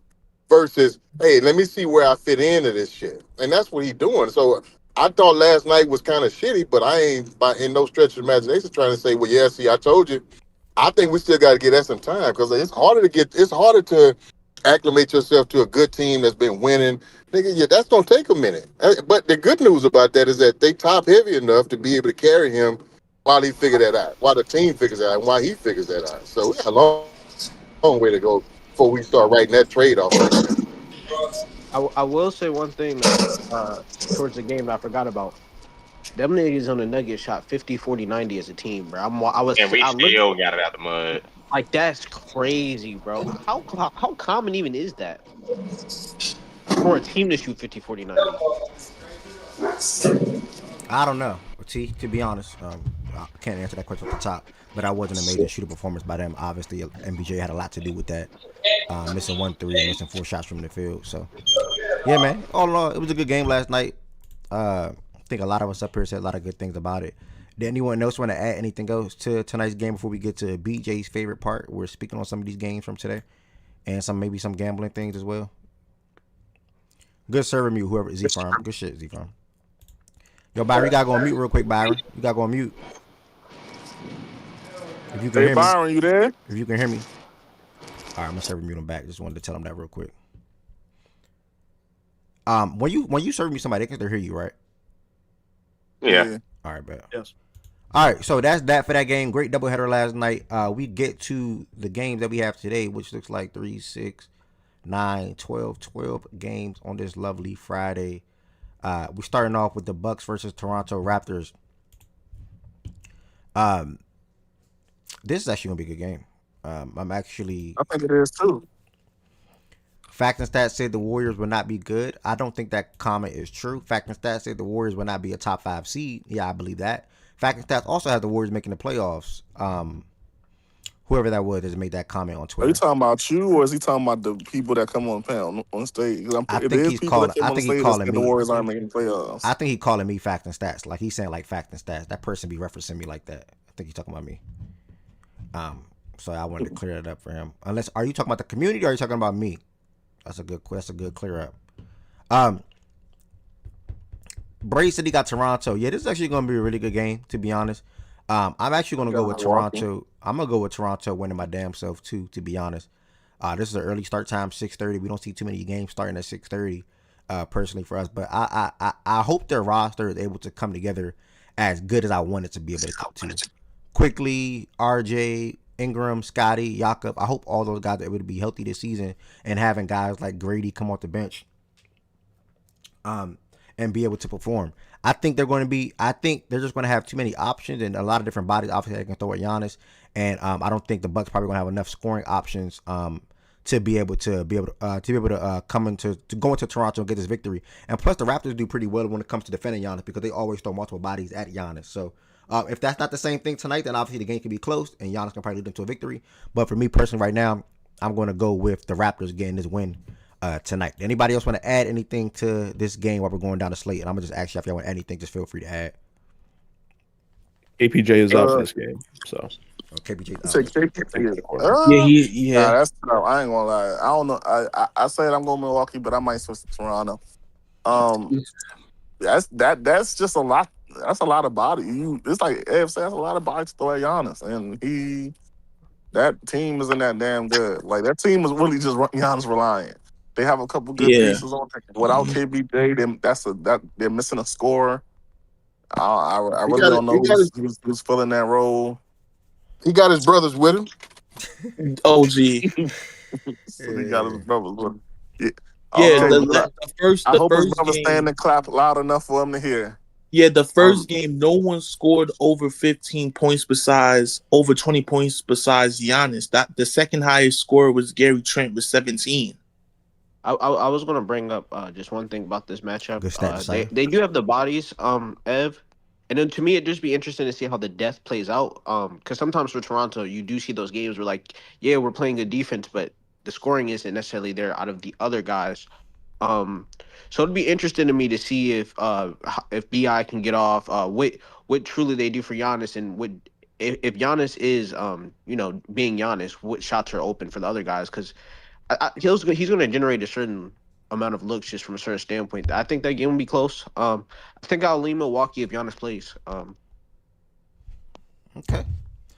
Fair at his level. No, yeah, at his level. Fair. Okay. I see. Oh, you about to say something? Yeah, I put in a little late for that game. I think because of the fact that Miles Turner's there now, I think it would actually be easier for a lot for Giannis to counter those bodies that are going to be thrown at him. So I put in like a Miles Turner double double straight. I think he gets a double double tonight. Um, and I think Giannis goes for 30. Okay. Miles Turner double double per Joe. Giannis for 30 ball. Shout out to Joe. Anyone else got anything that they want to share their thoughts on the game or anything or any bets that they like in this one tonight? What's what's Bi's points at? If anybody knows. Gary Trent 3 threes. Gary I Trent like that three as well. threes I'm not from gonna lie. BJ. I like that. I like that too. BJ, Gary you want Trent, some money? he I'm should not on hit Twitter that right thing. now, bro. Whatever you send to the Twitter chat, send to me as well, brother. That was delays that hit. He said he want no Gary Trent line. Brandon Nah, Ingram, I what Nah, want not line is Gary that? Trent. 19 and a yeah. half. 19 and a half. Nah, never mind. I thought they were gonna lower it. They think that nigga good for a 20. Well, okay. It'd been like 17, 18. I would I have mean, said he take. should get it. He should get 20. I'm gonna keep it real with you.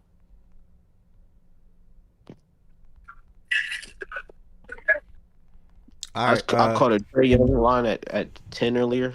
I think he'll get that today. He didn't Who? get it yesterday. Who? Trey Young assists, not Oh, this game. they had a 9.5. Yeah, I seen that 9.5. Okay. All right, game 2, we got the Hawks traveling to Orlando to play the Magic. This is really a tough game. I think the Hawks can bounce back offensively a little bit, but then I just think that the Magic are just here to all season. They're just going to show folks how they coming. Personally, in my opinion, I'm going to go with the Magic again. They went to start the season off 2-0.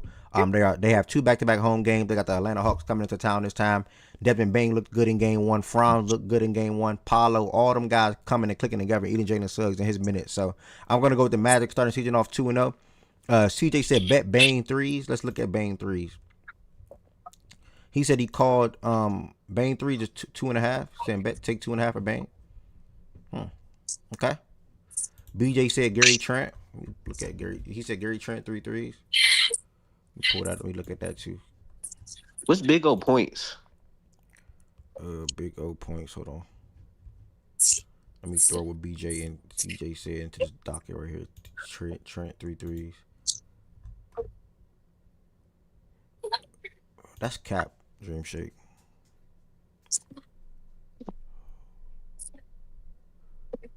No way I got sold. Oh my god, I got sold. What, yesterday?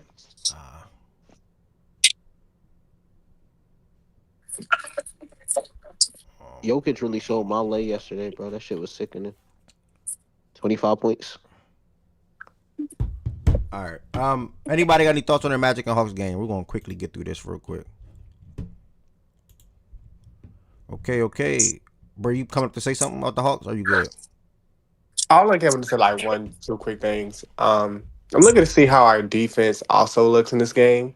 Because early on, like Wednesday night, it looked like it was going to look good. And then after a while, we gave up way too many threes and gave up too many turnovers. So I feel like if we don't turn over the ball like we did the last time, our offense will be able to do better. But I still think Orlando wins because we just have to really see what Trey Young does. If Trey Young does well, okay, we're confident. I feel like we win. If Trey Young does it well, we will not win at all.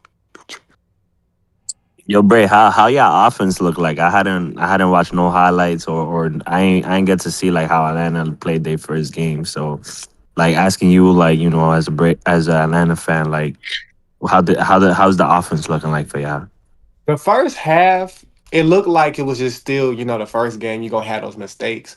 But I didn't feel like it looked really good to me at all, especially with them saying, oh, well, you did all this for Trey Young. You did all this to get depth. And I know it's the first game, but it still looked like the same issues we had last year. Turnovers, Trey Young not being consistent, and just the rest of the team just not knowing what they're doing out there. But again, it's the first game, but still, it just did not look good to me. Porzingis wasn't eating. Oh no, Porzingis did okay. He shocked me. I ain't gonna lie, he did shock me. Everybody else to me still did terrible, but him did okay. All right, shout out to Bray and the Hawks and the Magic for that quick prediction. Next game, I got the Cavs winning. I don't think anyone else got any words to add for the Cavs game and Nets personally. We head over to the Celtics and the Knicks. I have the Knicks winning. I would assume everybody up here has the Knicks winning for the most part. Yeah. What you got to say about tonight's game, Josiah? I just think that we're gonna win. I feel like, of course, I would love to have Jason Tatum play first game on Prime Video in NBA history. Look forward to going to 2-0, start the season off 2-0. Knicks are, for anybody that's betting, they are currently 3.5 point favorites. They went from 6.5 to 3.5. So I don't know. You might want to take the Knicks money line tonight. And if Cat's playing, you know the double's free. Okay. All right, next game we got the Pistons versus the Rockets. Both teams are 0-1. This matchup used to have some fun around it when it came to Jalen Green and Cade Cunningham when they first got drafted. Now this matchup is something to look forward to because they feature two twins who play similar ways and affect the game, rebounding, passing, and in transition from a scoring standpoint as well. Cade struggled in game one. He was 8 for 24. Had a double-double. Sengun looked really damn good in game two. I'm actually going to probably look at Sengun today, to be honest, from a PR standpoint or PA or even points. BJ likes Kevin Durant's 25 points. OG, you got any thoughts about how you feel about heading into this game at home?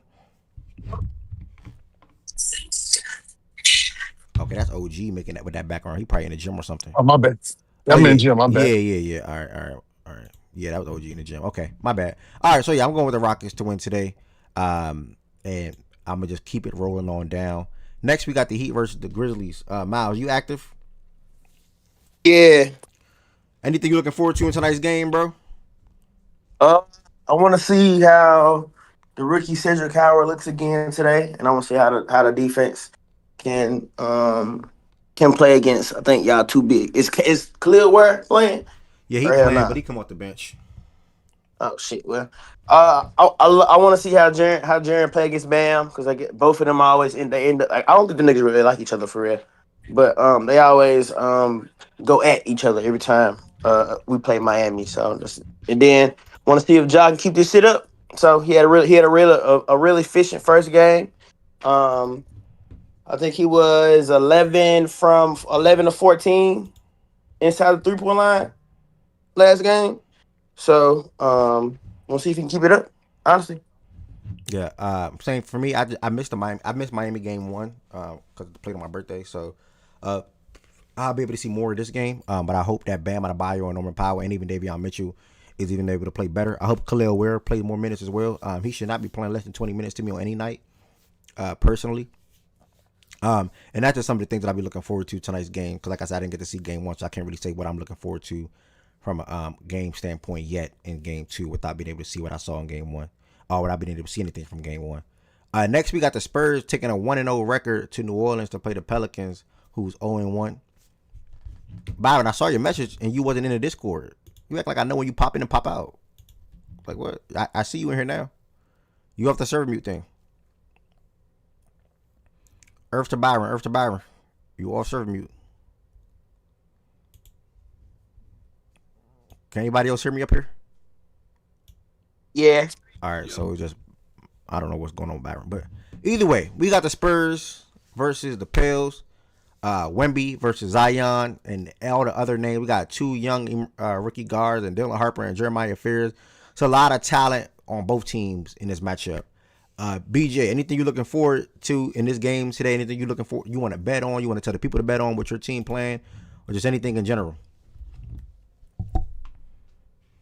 Yeah. We're going 2-0. Big dubs. Stephon Castle, man. Big get loaded from my boy. You seen him first game. You see what he did first game, and especially with D Fox out, he about to be playmaking his ass off. So you can always look at his assists. And of course, my boy Julian Champagnie, he ain't really getting no looks for real. First game, we're gonna take him 2 Tracy's. Champagnie 2 Tracy's. Castle assist. Spurs money line, which I like the Spurs to win today, my damn self. We played it's gonna be a little weird game against the Pels, but the way we've been playing, I like my chances over anybody. Let me look at Wemby points. If he less than 25, Wemby points should be like 28. Damn, 28. Damn, bruh. Maybe can I look at his rebounds then? What's his rebounds? No, his rebounds probably like 12. Yeah, it's 12 and a half. And see, I never encourage to take nobody 12 rebounds. I ain't gonna lie. I can't do it. I encourage nobody. Bro, I can't even take 28 for Wemby. If you want something like fake decent, I mean, on a parlay builder tip, you might as well go double. Double. Yeah, and Derek, you got Derek Queen, and any other random bigs they got. Man, I like our chances, man. Yeah, pray for Derek I Queen. love our chances. That shit gonna be disgusting when he about to do Queen night, man. I'd take his 40. I'm not like that's how confident I am. Back-to-back 40 bombs for Wemby. So there I say. Yeah, I am gonna sprinkle some on a 40. I'm always also gonna sprinkle some on a triple double. Okay. All right. Shout out to y'all. I personally think the Spurs win today as well. Coming up, we got the Washington Wizards traveling to Dallas to play Cooper Flag, Anthony Davis, and company. We got Z-Farm up here. Anything you looking forward to in this game, my brother? I know y'all taking an 0-1 record to Dallas, who's also 0-1 after losing to the Spurs. Anything you looking forward to, and do you think y'all ultimately win this game? Fuck no. Definitely 0-2 after today. Excited to see Keyshawn. Excited to see the team grow. I'm AD anything. AD double I think is fair. Probably Coop double as well. We'll see. I think AD's gonna have a much better defensive game. So yeah, Keyshawn 15 for the Wizards, and Bub should get his 4 assists. I think Bub, if we're gonna see more Bub Carrington today, so 4 assists for Bub and Keyshawn 15. All right, shout out Z Farm, 4 assists for Bub, Keyshawn 15. Dallas, everything AD, and Dallas winning the game. This next game, we got the Wolves traveling to the Lakers to play the Lakers. I'm traveling to the Lakers. Traveling to LA to play the Lakers. Man, I don't even know what this. First and foremost, I think the Wolves win. Let me start there. I think the Wolves win. I think another big game from Ant from a scoring perspective. I also think Julius Randle has good success on the front court as well against Rui or whoever is guarding him. I'm going to go with the Wolves to get the win on the road.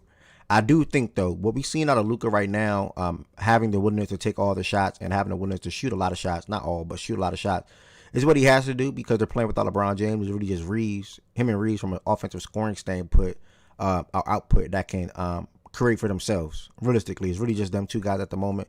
So the other day, I like Luka assists, I like Luka rebounds, I like Luka points, I like Reeves assists, I like Reeves points. So I like Reeves for 15 to 20. I like Luka for 25 to 30. I like Luka for 6 to 8 boards. I like Luka for 6 to 8 assists. And I'm gonna be monitoring DeAndre Ayton this year. I mean, that's a year. This game, I wasn't really too impressed with his game one. But and I just really want to see what he's going to do down low against Rudy and company. So they're going to need DeAndre Ayton all throughout the season from a scoring standpoint, rebounding output standpoint, just in general to be better than what Jackson Hayes gave them last year, and which he should be. He said he's still working on trying to get that chemistry down packed with Reeves and Luka when it comes to learning how to hard roll, short roll, and things of that nature. So we'll see what that looks like in game 2 and also overtime throughout the season. But I'm going with the Wolves to get the win on the road today. Another big Luka game, though. So that's that for me. We got Byron up here. Byron, do you have anything to say about the Lakers and what you're looking forward to? And do you think they get the win today at home?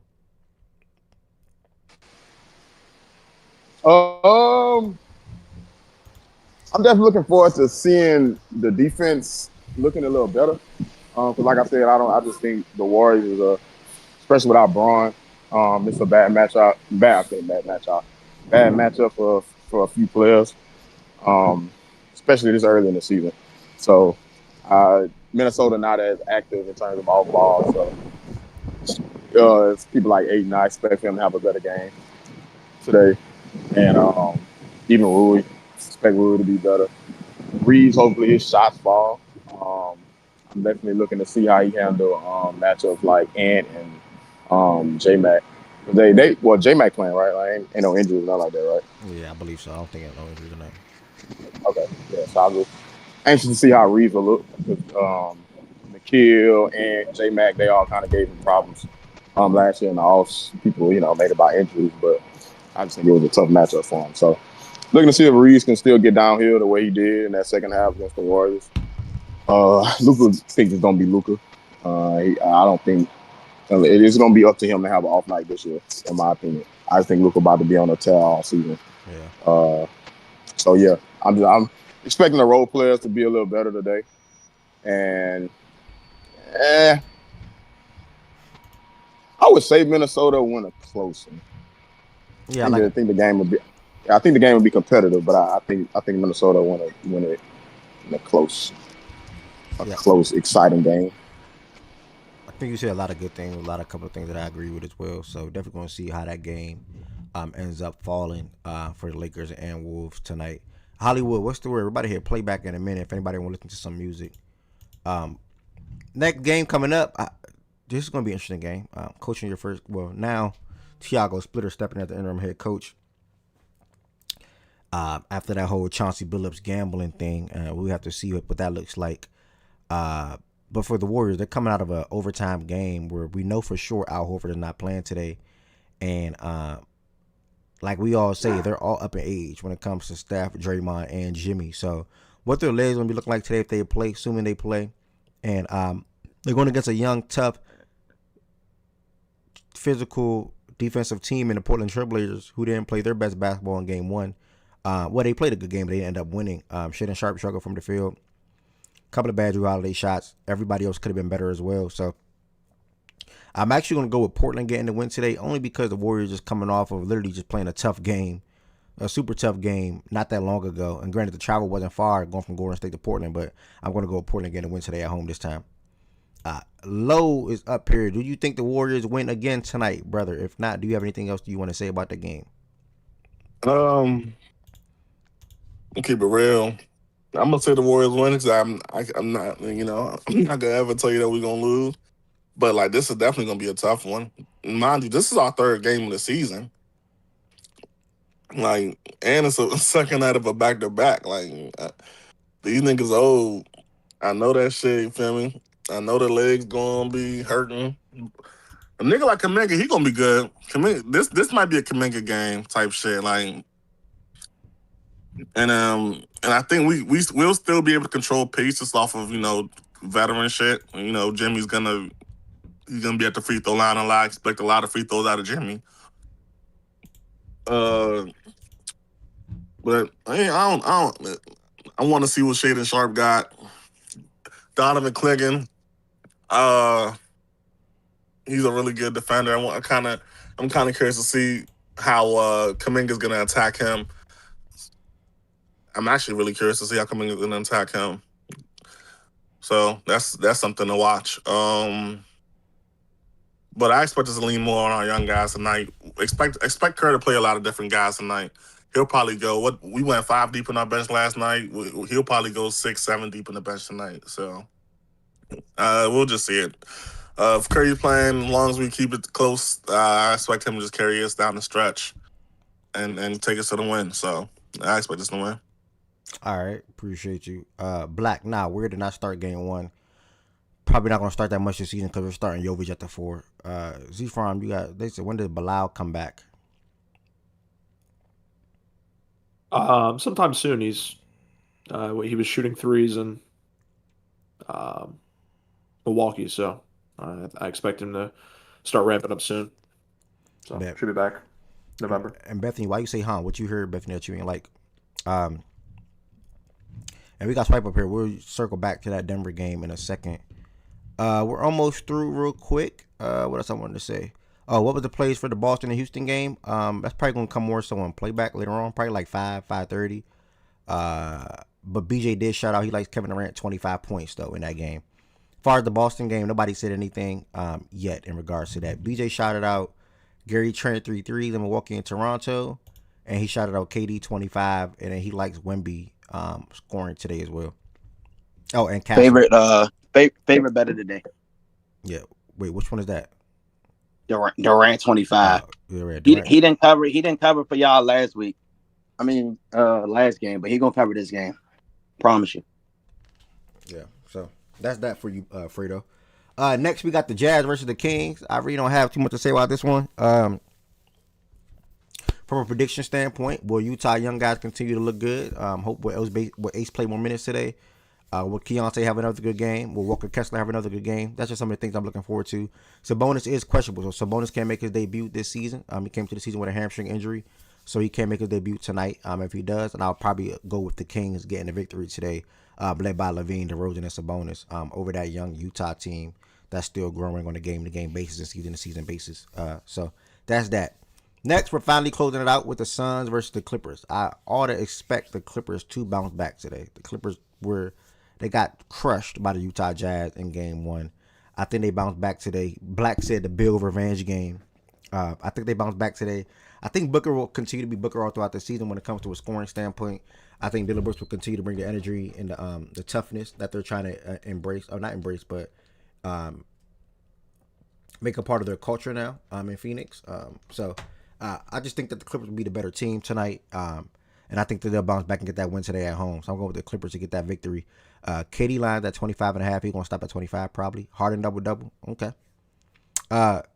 That's that for the sleep. We're going to take a quick circle back before we play some new music on this lovely Friday in playback. Swiper, what was your thoughts on last night's game, brother? 137 and 131.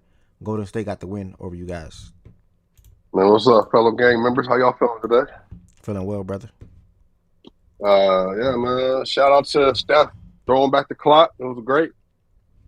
Shout out to Aaron Gordon, best player on the floor. 50-piece, best 50-piece ever. But, that man 15 sold the game last night for sure. You see Jamal Murray 25 and 10 now? Yeah, I saw Murray 25 and 10. Man, bro, that's what I'm excited for.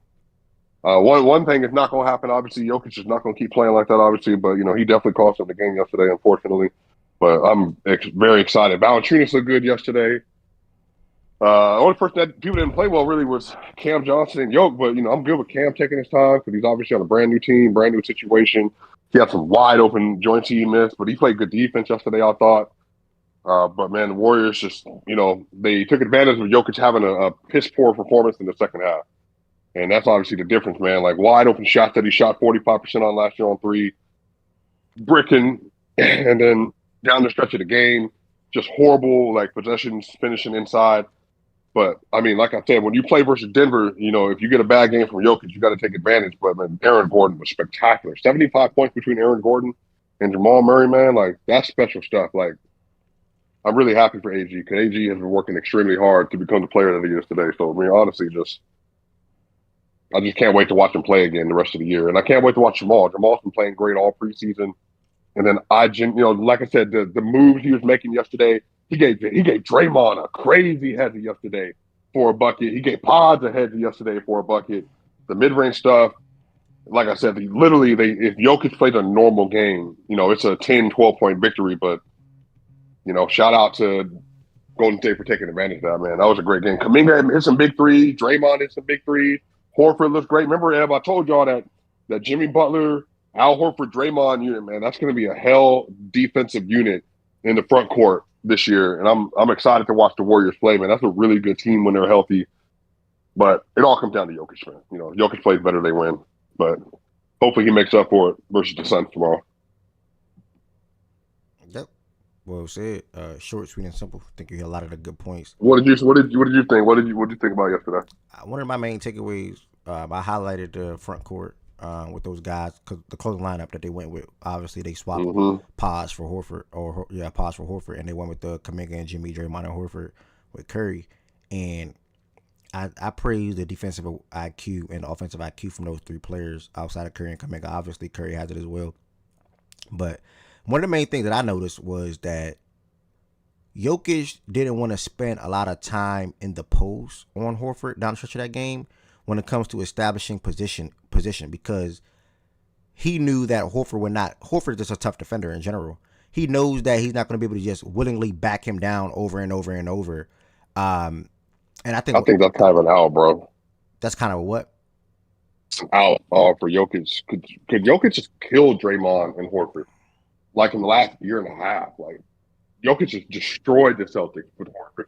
Yeah, but Jokic it's a destroyed difference. Draymond. It's a difference between destroying one or the other on separate teams, but when they're together and the way, but you remember it was one play late in that game where Jamal and Jokic I think were trying to do the 2-man. Jokic had a smaller defender on him, and what Draymond did was he just said, "F that, I'm gonna come all the way on this side of the court right now," and it was the Curry Draymond switch. Yep. Yeah, it was something like that. Yeah. Draymond was in the corner, and then Steph Curry left early, and they kind of left Jokic in no man's land, but he didn't have the ball yet, and Draymond came up to play the defense. But even on the last shot, though, Jokic was so rough. The shot that he missed over Dre to close the game out, he just rushed it. That's a basic floater that he just rushed. The shot over Kuminga that got blocked, rushed it. The shot over Al Horford that went off the backboard did not connect on the rim at all. Rush. He just looked like his timing was off. But you don't think that was nothing to do with the defense? No, for sure. But Jokic just faced better defenders, so that's what I'm saying. I don't want to bail Jokic at all because because any other result there is Jokic typically is shooting 67% on those floaters or 75% on those layups that are contested versus Wemby versus Embiid versus Anthony Davis. The issue is Jokic, for whatever reason yesterday, he was not as engaged as he should have been on finishing possession, being as dominant inside. Now, in the first half, I think the Nuggets were very specifically trying to establish a more flatter usage around the offense because they're trying to incorporate so many new offense in total, and they're trying to incorporate obviously Cam and Bruce is back, and so they're trying to be very targeted in how they're utilizing their personnel, which I get. And so Jokic, when the third quarter came around, he didn't make the switch. Once the game changed, Jokic you got to become the dominant scorer again. You got to go for 35. Or not even go for 35, but you just got to finish those plays. But he just didn't do it yesterday. So I do think they play good defense, but also he's played versus better defenses and have much better performance. So like I said, they get credit for that. But Jokic played bad. He was objectively bad in the second half. And I thought the process he had was horrible. But then, like I said, he also got 9 wide open threes yesterday, and he made 1 of them or 2 of them. So that's also the other side of that as well. He just didn't play well offensively at all. You don't think, and I agree, by the way, but you don't think that the toughness and the physicality from Horford or Dre or even both at the same time, and the coverage that he was going to be seeing down low, that don't have nothing. You don't think that's what caused him to shoot so many threes, 13 threes? Oh, bro, no, because remember the pop out, the way they played it yesterday, they tested it in the first quarter, and so he went 2 of 4 in the first half from 3. And then what they did was they were playing the pop without the rotation. Typically, when team play Denver now, because Jokic shot 44% from 3, they do a pre-rotate on the pick and roll. So they'll do the pick and roll, they'll drag 2 down with Murray, they'll pre-rotate to Jokic. That way they can not leave him wide open. But yesterday, they just didn't do that. And so they were betting that Jokic, you don't look like you're in rhythm. Prove to us you're going to kill us. And Jokic was selling all of those 3-pointers. And one was so bad, he barely hit the rim on the left side. For me, that's just a consequence. I just don't think whatever was off in his brain yesterday, it didn't appear. And honestly, last year when he started the season versus the Thunder, he had a triple-double in that game, but he shot 46% from the field in that game. This game was even worse.